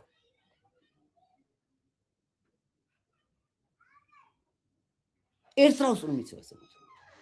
ይኸው እጅ ከፍንጅ በማስረጃ አዳምጥ የሚል ኤርትራ ላይ የተደረገ አንድ ስብሰባ ነበር፣ አሬና ላይ የተደረገ ስብሰባ ከነ ዘመነ ካሴ የተሳተፉበት፣ ሄኖክ የሚባል ከወሎ አካባቢ የሄደ ከሸዋም እንደዚሁ አንድ ብሩክ የሚባል ልጅ የተሳተፈበት፣ ከጎንደር አንድ ሀብት የሚባል ልጅ የተሳተፈበት ውይይት አድርገዋል። የቲፒኤልኤፍ ጀነራሎችም አብረዋሉ፣ የሻቢያ ጀነራሎችም አብረዋሉ።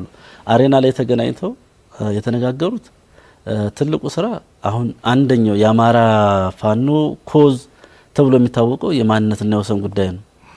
ወልቃይትን አስረክቡን፣ እኛ 4 ኪሎ እናስረክባችሁ ነው የተባሉ። ግልጽ ነገር ነው የነገሯቸው። ጥይቱንም መሳሪያውንም ሁሉንም እኛ እንገፋለን፣ ብቻ ማስገቢያ ኮሪደር ይከፈት። በዚያ ደረጃ ተግባብተው ነው የመጡ። ይህንን ይዘዋት ነው ጉዳይ ነው። ይሄን አልነገርኳችሁም? እናንተ የወልቃይትን ኮሪደር መንገድ ብቻ ክፈቱልንና 4 ኪሎ እናስገባችሁ ብለው ነው የገቡት አስመራ። ያ ሰነድኛ ጋጃችን ላይ ያለ ሰርተንበታል ብያለሁ።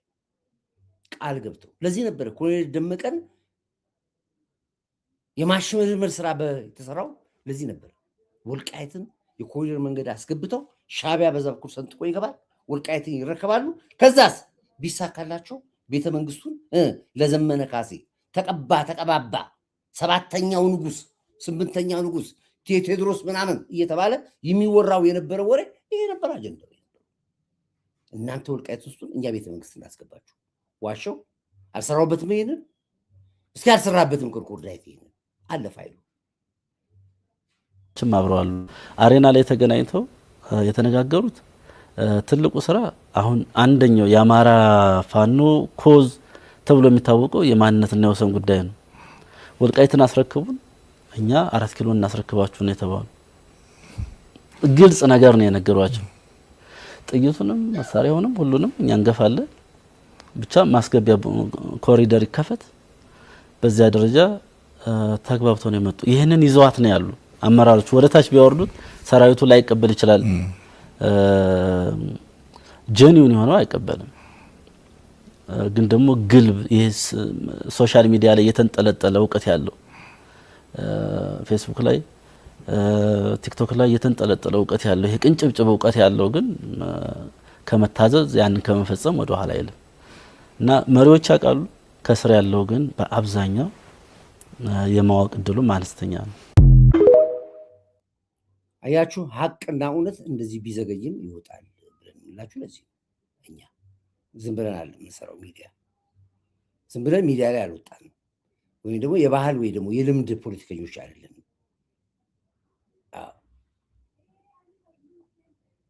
እዚህ ላይ ያለበት መንግስት ነው። ብዙ ሌባ እዚህ ላይ ጠቅላይ ሚኒስትር ዶክተር አብይ ግን ቀድሞ ስለሚያውቀው ሪፎርም ስለሆነ ያደረግነው በሪፎርም ላይ ሌቦቹን ሁሉ ይዘን የቀጠል ነው። የሻቢያው ባለስልጣን አለ፣ የህዋቱ ባለስልጣን አለ፣ የሸኔው ባለስልጣን አለ፣ አክራሪው አለ። እነሱ ሁሉ ይዘን የቀጠል ነው። ሌቦች ከበውን ያለ ነው። ብዙ ሌባ ይዘን ነው የምንጓዘው። ሪቮሉሽን ሳይሆን ሪፎርም ነው ያደረግነው። በሂደት ነው የምናጸዳቸው። ሰውየው እኮ ኃይለኛ ስማ ኮርዳይ ታስታውሳለህ? ኢሳያስ ቴዲ አፍሮ ቤት ሄዶ ጎጃም ላይ አማራን ሊያመሰግን ያኔ ነበር መጠርጠር። ቴንኪው ጎበዝ አለ። ይሄ ነው ጫወታ ያለው። ውስጣችን ብዙ ሌባ ያለው ይላል። ሌቦቹን ማን ናቸው? ትናንት ያላጸዳናቸው ዛሬም ያሉ መንግስት እግር ስር የተጠመጠሙ በሁለት ቢላ የሚበሉ በወር በዶላር በዲያስፖራ የሚከፈላቸው እዚህ መንግስት ከሚከፍላቸው 8 እና 10 እጥፍ በላይ ዶላር የሚከፈላቸው ባለስልጣናቶች ናቸው ያሉት። ለዚህ ነው ሌቦች በሚላቸው። አዳምጥ የሚለን ብዙ ሌባ ያለበት መንግስት ነው። እጁ በደምም በገንዘብም የቆሸሸ ስብስብ ነው። እጁ በደምም በገንዘብም የቆሸሸ ስብስብ ነው የያዝነው። ይሄን የሚል መንግስት ማን ነው? እናቃቸዋለን እኮ ነው የሚለው። እነማን እንደሆኑ እናቃቸዋለን። በገንዘብም በደምም የተጨማለቁ ናቸው አብረውን ያሉት። ግርማ ያሽጥላ እንደ ጅብ ጎን ለጎን ሄደናል ያለ ይሄንን ነው። በገንዘብም በደምም የተጨማለቁ መከላከያ ውስጥ አሉ፣ አየር ኃይል ውስጥ አሉ፣ ደህንነት ተቋም ውስጥ አሉ፣ ባንክ ውስጥ አሉ፣ መስተዳደር ውስጥ አሉ። ዋሸው ኮርዳይት ዋሸው ወይ መንግስት ውስጥ እንፈትሽ የምንለው ወደን መሰለ እንዴ? ወደን ነው የምንለው? ይሄን ስለምናቃቸው እኮ ነው። ያቁናል፣ እናቃቸዋለን። እነሱ ብዙ ሌባ ያለበት መንግስት ነው። እጁ በደምም በገንዘብም የቆሸሸ ስብስብ ነው። የቆሸሸ ሰው ደግሞ ንጽህና የህሊና ንጽህና የለውም። ሲያጭበረብር ይውላል። እዚህ ሲመጣ ያመሰግናል፣ እዛ ሲሄድ ይከሳል። ይሄን ማጥራትና የምንፈልገውን ስርዓት መፍጠር እንዲህ በዋዛ ባይታይ ጥሩ ነው። የምንገነባው ሀገር ነው። የምንገነባው የ110 ሚሊዮን ህዝብ ሀገር ነው። ሀገር ተብሎ እኮ 1 ሚሊዮን 2 ሚሊዮን ያላቸው ህዝቦች ይሰቃያሉ። እንደ ሀገር 130 ሚሊዮን ህዝብ ይዘህ ከውስጥ ባንዳን አስከትለ አብረው እየበላ አብረው እየጠጣ መኖር ከባድ ነው ይላል። እኔ ያለው የሚያልኩት ጠቅላይ ሚኒስትሩ ነው የሚላለው። ለምን ያውቃቸዋለሁ። ለዚህ ነው በሁለት ቢላ የሚበሉት እና ሲደላሽ ወደ እኔ ሲፈታሽ ወደ እኔ ባዘፈን እንደሱ ነው የሚያደርጉት። ይጫወቱብሃል፣ እስክታውቃቸው ድረስ ያሸንፈዋል። ይሄ ነው እና ስለ ኢትዮጵያ አሁን ያለው ከፍታዋ Addis Ababa. Recently, I was with her. ስለ ኢትዮጵያ ያሬ የኢትዮጵያ ያለችበት እድገት አፍሪካውያኖችን አይን የገለጠ ነው። ብዙ የአፍሪካ መሪዎች እየመጡ በኢትዮጵያ እየተደነቁ እየተገረሙ የሚሰሙት ጦርነት ነው፣ የሚሰሙት ረሃብ ነው፣ የሚሰሙት ፈተና ነው። ያንን ለማየት እየመጡ እየተደነቁ ዛሬ መሪዎቻቸውን በየፓርላማ የሚያነሱት አዲስ አበባ ኢትዮጵያ ተለወጠች። እንዴት ነው የኛ ጦርነት ሳይኖርን ጋና፣ ቦትስዋና፣ ዚምባብዌ፣ ታንዛኒያ፣ ኡጋንዳ፣ ኬንያ፣ ሩዋንዳ ጦርነት ሳይኖርብን እንዴት ነው እኛ መለወጥ ያቃተን? የፓርላማ ትልቅ ሚኒስትር ወጣ ኢትዮጵያ በዚህ ሁሉ ፈተና ውስጥ አዲስ አበባ ነበርኩ። አሁን አንብሊበብል አንቲንከብል አይ ነገራችሁ መጣሁኝ። በአመታት ውስጥ እንዴት አገር ይቀየራል? እውነተኛ መንግስት ካለ ጦርነት ይሄን መስራት አቅቶን ነው ወይ ወይስ የተለየ አስማት ነች ኢትዮጵያ? ጠቅላይ ሚኒስትር ዶክተር አብይ አስማት ነው ወይ?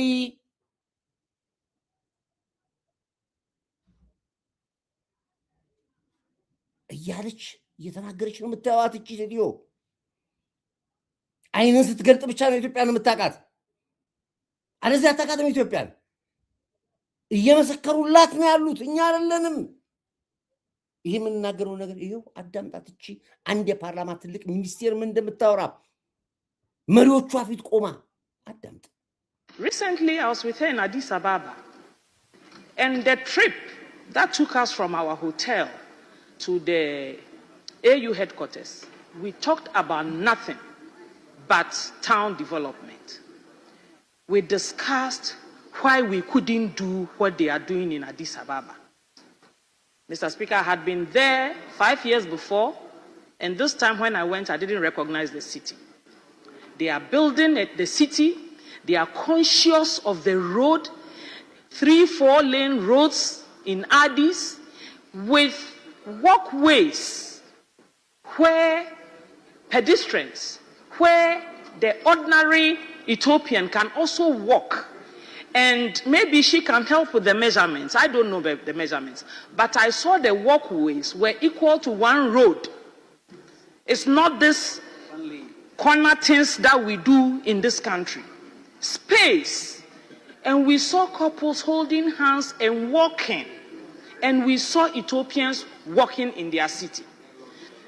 They are planting trees. Trees are planted in the median to provide shade and to protect the environment. How? እንግዲህ ይህን ሀቅ ትሉታላችሁ። እንዴት በዚህ ባጭር ጊዜ ውስጥ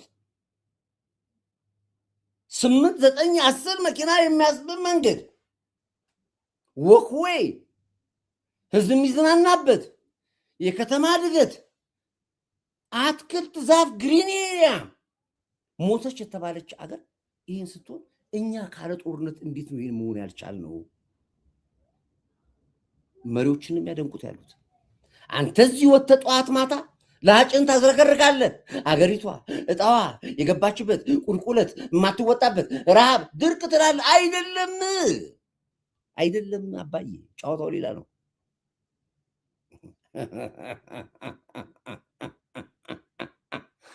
ጨዋታው ሌላ ነው አልኩ። በእንደናንተ ቢሆን እኮ ኢትዮጵያ ሞታለች እኮ። ግን ዓለም ይሄን ነው የሚለው። የህንዱ ጠቅላይ ሚኒስትር የተናገረው ይሄንን ነው። እውነት ኢትዮጵያን የገባሁት ነው ያለው። እውነት ስለዛች ኢትዮጵያ የሰማሁት ኢትዮጵያን ነው የማየው ነው ያለው። የትም አፍሪካ ጋር አይደለም፣ ኢትዮጵያ ብቻ ነው የመጣው።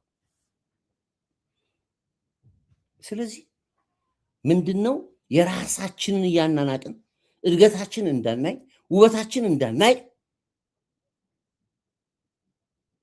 በብዙ ዓመታቶች አንድ የሚፈጠር መሪ አለን።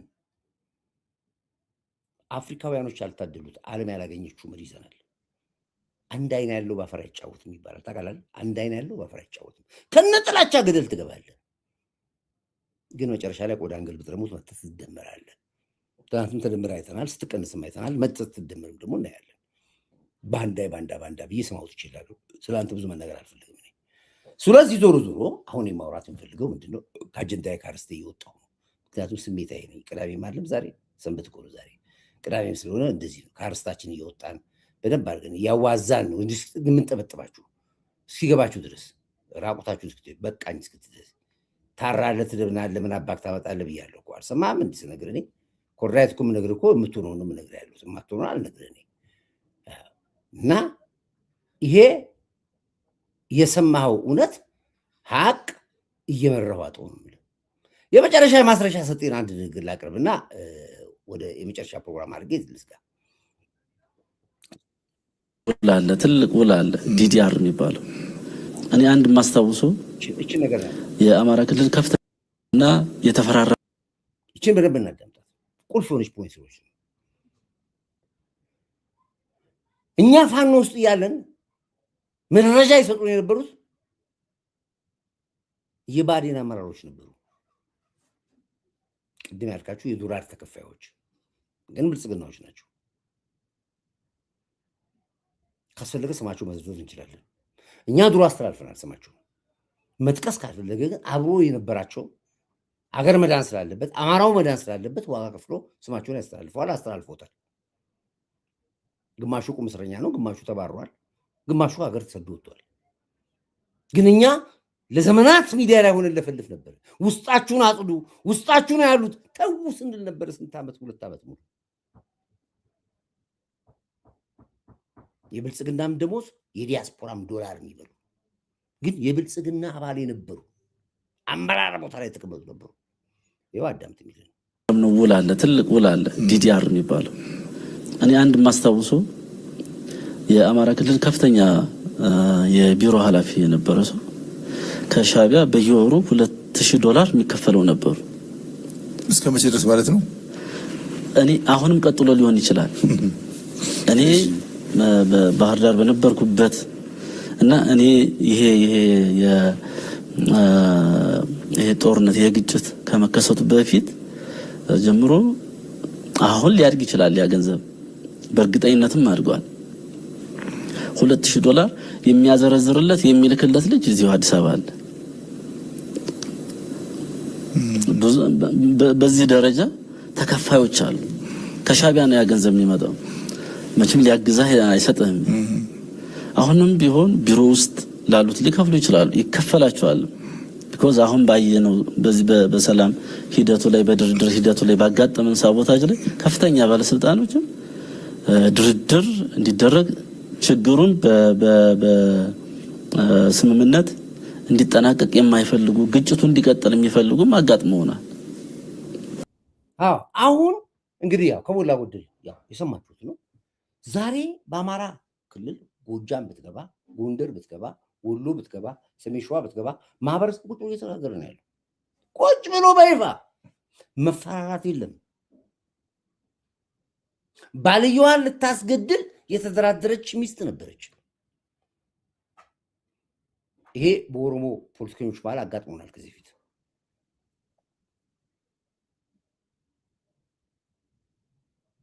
እና አለማየሁ ቶምሳ ታጋይ ጀግኖች ስንጠራ በምን እንደተገደሉ ሚስጥራቸውን ሰርተንበታል። ማውጣት ካለበት መድገም ካለብን እንደግመዋለን። ግን እስከ መቼ አላፍቶናል፣ አታግሎናል። መጨረሻስ ላይ የኢትዮጵያ ሕዝብ ይህን ሀቅና እውነት እንዳያደረግን ለዚህ ደግሞ ትግል ዋጋ ከፍለንበታል፣ ተሰድበንበታል፣ ብዙ ሙከራ አስተናግደንበታል። ድላችን ግን እጃችን ላይ ጨብጠናል። ከዚህ በኋላ ጽዳቱ ኦፕሬሽኑ ይቀጥላል። ይሄን በዚህ መልኩ ላቁመው። ሌላ ነገም ከነገ ወዲያም የምንሰራው በዚህ ጉዳይ ላይ በቂ ማስረጃዎች አሉ። አሁን በሱን ይዘን አትሳክን እንመጣበታለን። እዚህ ጋር አንድ ነገር ነግራችሁ ነበር ታስታውሱ ከሆነ ምን አልኳችሁ? እስከ ታህሳስ 30 ድረስ በመላው ኢትዮጵያ ላይ ያለ አሸባሪ ይደመሰሳል። በመላው ኢትዮጵያ ላይ ያለ ኮራፕተሮች ይደመሰሳሉ፣ ይወጣሉ፣ ሪፎርም ይደረጋል። የማህበሩ ችግር የማህበረሰቡ ችግር በሙሉ ይቀርፋል። የቢሮ ቢሮክራሲው ኔትወርኪንጉ በሙሉ ሰርቶ ያልቃል። ከዚህ ከታህሳስ በኋላ ኢትዮጵያ ልክ ስታንዳርዷን እንደጠበቀች እንደነ አሜሪካ፣ እንደነ ካናዳ፣ እንደነ ኤሮፕ በኔትወርኪንግ ብቻ የምትገኝ ትሆናለች። ይህን የምላችሁ ከታህሳስ በኋላ ነው። ከዚህ ወር መጨረሻ በኋላ ነው የምታዩት። የሚቀጥለው ዓመት አልመራችሁ፣ 2 ዓመት አልመራችሁ። አሁን ከዚህች ወር በኋላ የምታዩት ነገር የምታዩት ተጀምሯል። አንድ ቦታ ላይ አሁን ክሊራንስ ሄጄ ልውጣ ገቢዎች የለም ይላል። ሂድ ኦንላይን ላይ ግባ ይላል። ከሰውም ጋር አትገናኝም። ድሮ ግን ያን ለማስጨረስ ብሮከር በመሃል ገብቶ ብዙ ህዝብ ይሰቃይ። አሁን አትሰቃይ። የራስን ፋይል ነው የምታየው፣ ራስ ስልክ ላይ ነው የምታየው፣ ራስ ኮምፒውተር ላይ ነው የምታየው። ራስ ከማንም ጋር አትገናኝም። ይሄ ቴክኖሎጂ ጋር እየዘመነ እየመጣ ነው ያለው። ሰውየው ሰርቶታል፣ ስራውን ጨርሶታል። በደንብ በዚህ ጉዳይ ላይ በስፋት እንመጣበታለን። ወደ መጨረሻው ወደ ገደለው ልግባ። ምንድነው አንድ ነገር ሰማው። የማህበር ሚዲያ አንቂዎች ማህበር ምንድነው አሶሲሽን ነው ይላል። ስብሰባ ተካሄዳሉ ሸራተን ሆቴል። እኮ ዘንድሮ እኮ እንደው ሊያሳብዱ ነው። ማን ነው ማህበር ሚዲያ አንቂ ማለት ነው? ከኮርዳይት በላይ አለ። በደረጃ ስጠራ አንደኛ ኮርዳይት ነው። እኔ የሌለውበት ማህበር ሚዲያ አንቂ ማህበር ማን ነው መስራችሁ? አላችሁ ማህበር ላይ ነበራችሁ? የት እናውቃችኋለን? እና ነው የት ነበራችሁ? እነማን ናችሁ? ስንት ናችሁ? እንዴት ተሰባሰባችሁ? ምንድነው መስፈርታችሁ? ፔሳ ገንዘብ ፍለጋ ነው። ሌላ ያቀዳችሁት እቅድ አለ?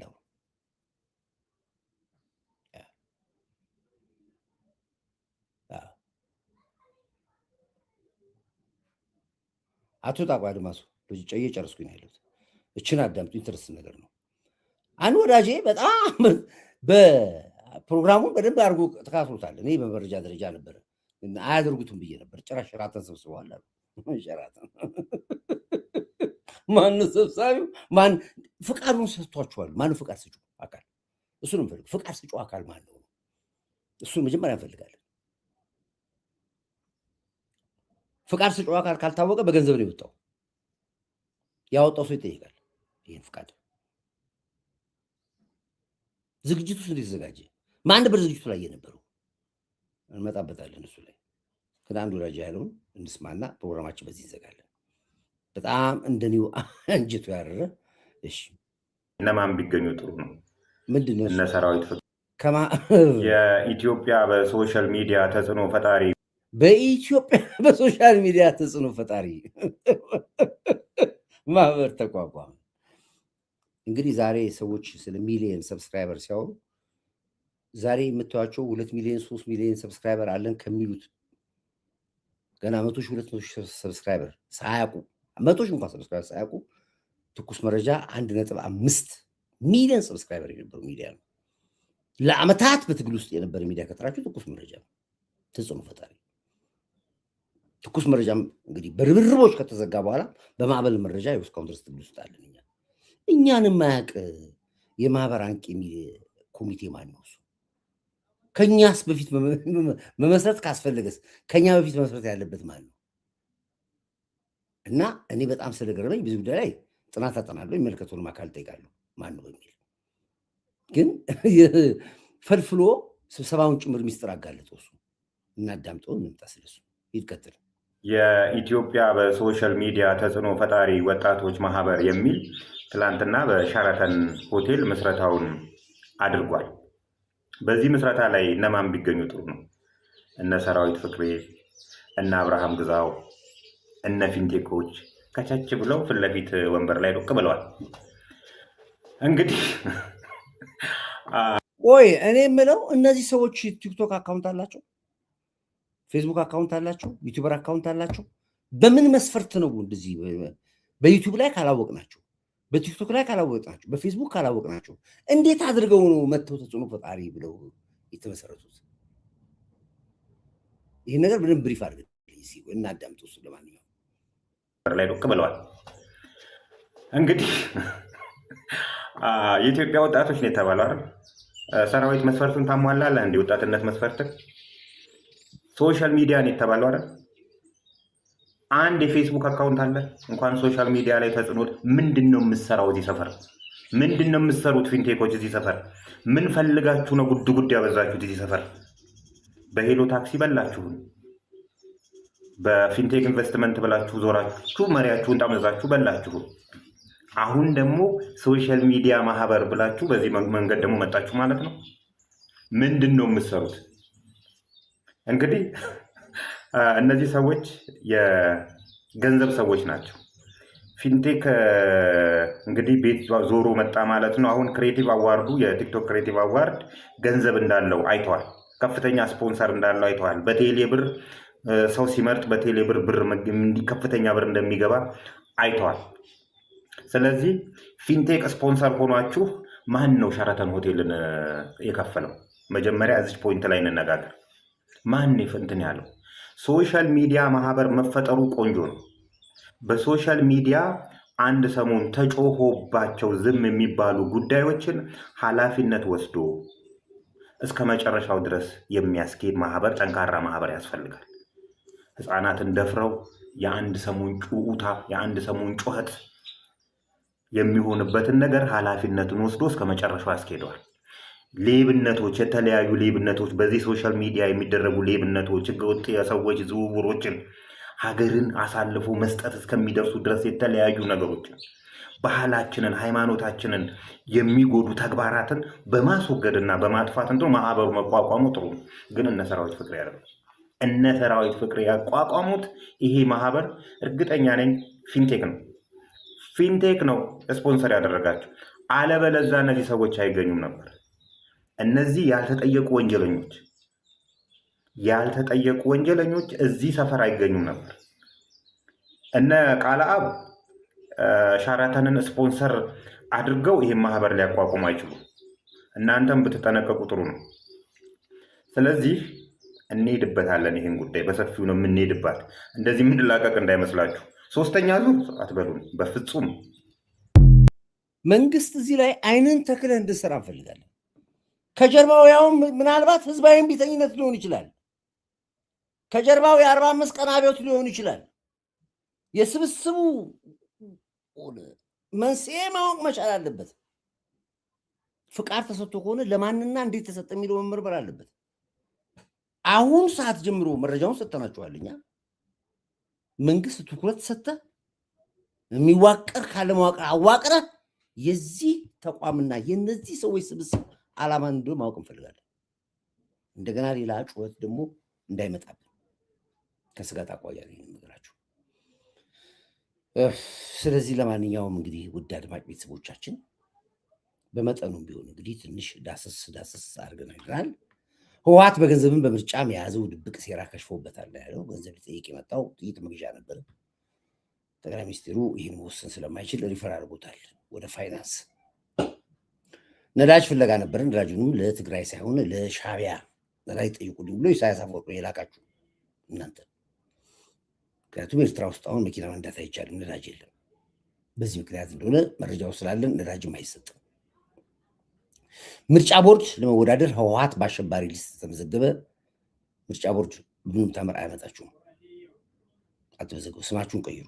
ህወሓት የሚለውን 4 ነው 5 ፊደል ሰመጣጥሩትና ሌላ ስም ስጡት። ህወሓት ተቀብሯል። እነዚህ ስታሟሉ ወደ ምርጫ ትገባላችሁ። የሻዕቢያ ጉድና ሚስጥር እንግዲህ ተዘከረከ ያልኳችሁ ያው ቅድም ማስረሻ ሰጤ ያደራድረው ምን ያክል ገንዘብ እንደሚያወጣ እንዴት አድርጎ ኢትዮጵያን ብትን ብሎ የሰራውን ደባ ጭምር ያው እንግዲህ ማስረሻ ሰጤ ያጋልጦታል። እኛም ተንትነንበታል። ይህንም ተከታተሉት እናንተ። ከዛ ውጪ አርቲስቶቻችን ተገደው ተደፈሩ ነው፣ ተገዶ መደፈር ነው የሄዶናይ ጉዳይ። እንግዲህ አርቲስቶቻችን በዚህ ምን መልስ ይመልሳሉ? እናያለን። ይሄ የእነሱ ህልውና ጉዳይ ነው። ትናንት የሀገርና የትውልድ ነበረ። ዛሬ ደግሞ የአርቲስቶች ጉዳይ ነው የመጣው። አርቲስቶች ምን ይላሉ የሚለውን የእነሱ መልስ እንጠብቃለን። አሁን እኛ በራሳችን ድምፅ ሆናቸዋል። እናንተ ክብራችሁ እንዲጠበቅ፣ ሙያችሁ እንዲከበር እኛ ድምፃችን አሰምተናል። ከዚህ በኋላ የእናንተ ጉዳይ ይሆናል ማለት ነው። እንግዲህ አድማጭ ውድ ቤተሰቦች እወዳችኋለሁ። ሰላማችሁ ብስትበሪ መልካም ሰንበት ይሆንላችሁ እያልኩኝ ጎህ ላይ አሻራችሁን አስቀምጡ የሚል ጥሬን ዘላለም አስተላልፋለሁኝ። ሼር አድርጉት፣ ላይክ አድርጉት። አረጋኸኝ ወራሽ በዚህ አጋጣሚ ላመሰግንህ እወዳለሁኝ። እንግዲህ አረጋኸኝ ወራሽ ስገባ ከፍት አሰምቻችኋለሁ። ስለ አሰባችን አርቲስቶቻችን ብቅ ማለት ጀምረዋል። አሁን ቀላል አይደለም። ይሄ የምንጠብቀው ነገር ነው።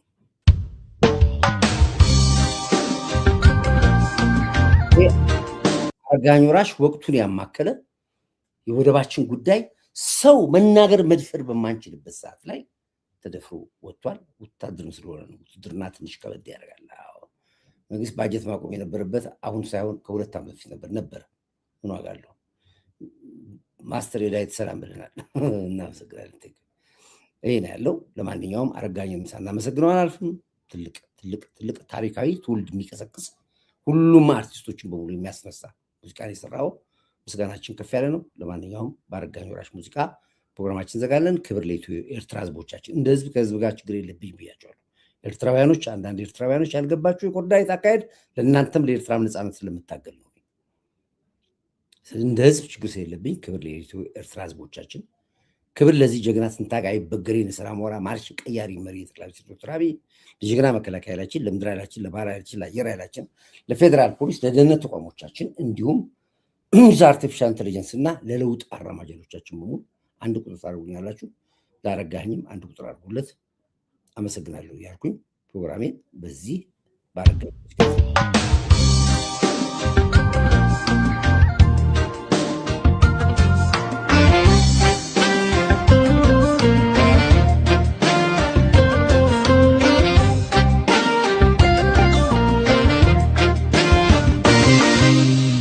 የዘመን እንቆቅልሽ ስንፈራው የነበረ ዝም ያለው ዝምታችን በጊዜው ተሰበረ።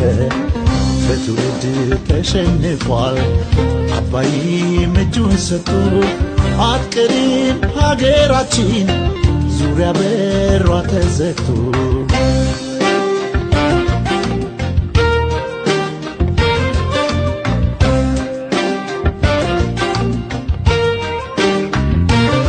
የታሪክ ድርሳናትን ብንፈትሽ ብናጠና ቀይ ባህር የኛም ነበር እስከ ቅርብ ትላንትና።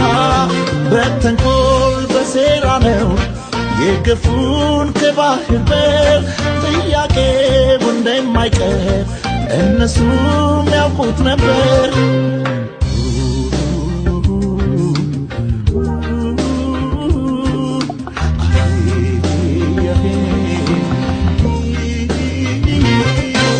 ሞፈር ይቆረጣል ከሞኝ ደጃፍ ላይ ሌላ ምን ሸፍታለናል አገር ከዚህ በላይ።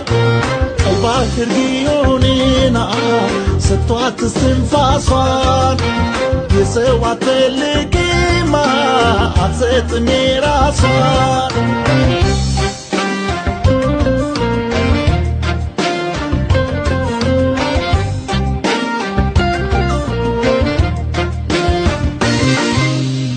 የዘመን እንቆቅልሽ ስንፈራው የነበረ ዝም ያለው ዝምታችን በጊዜው ተሰበረ።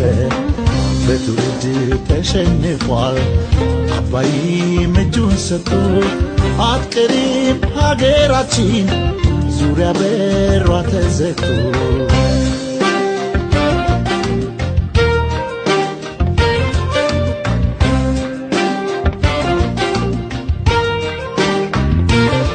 የመኖር ያለመኖር የሀገር ልውና ቀይ ባህር ድንበራችን ይመጣል እንደገና።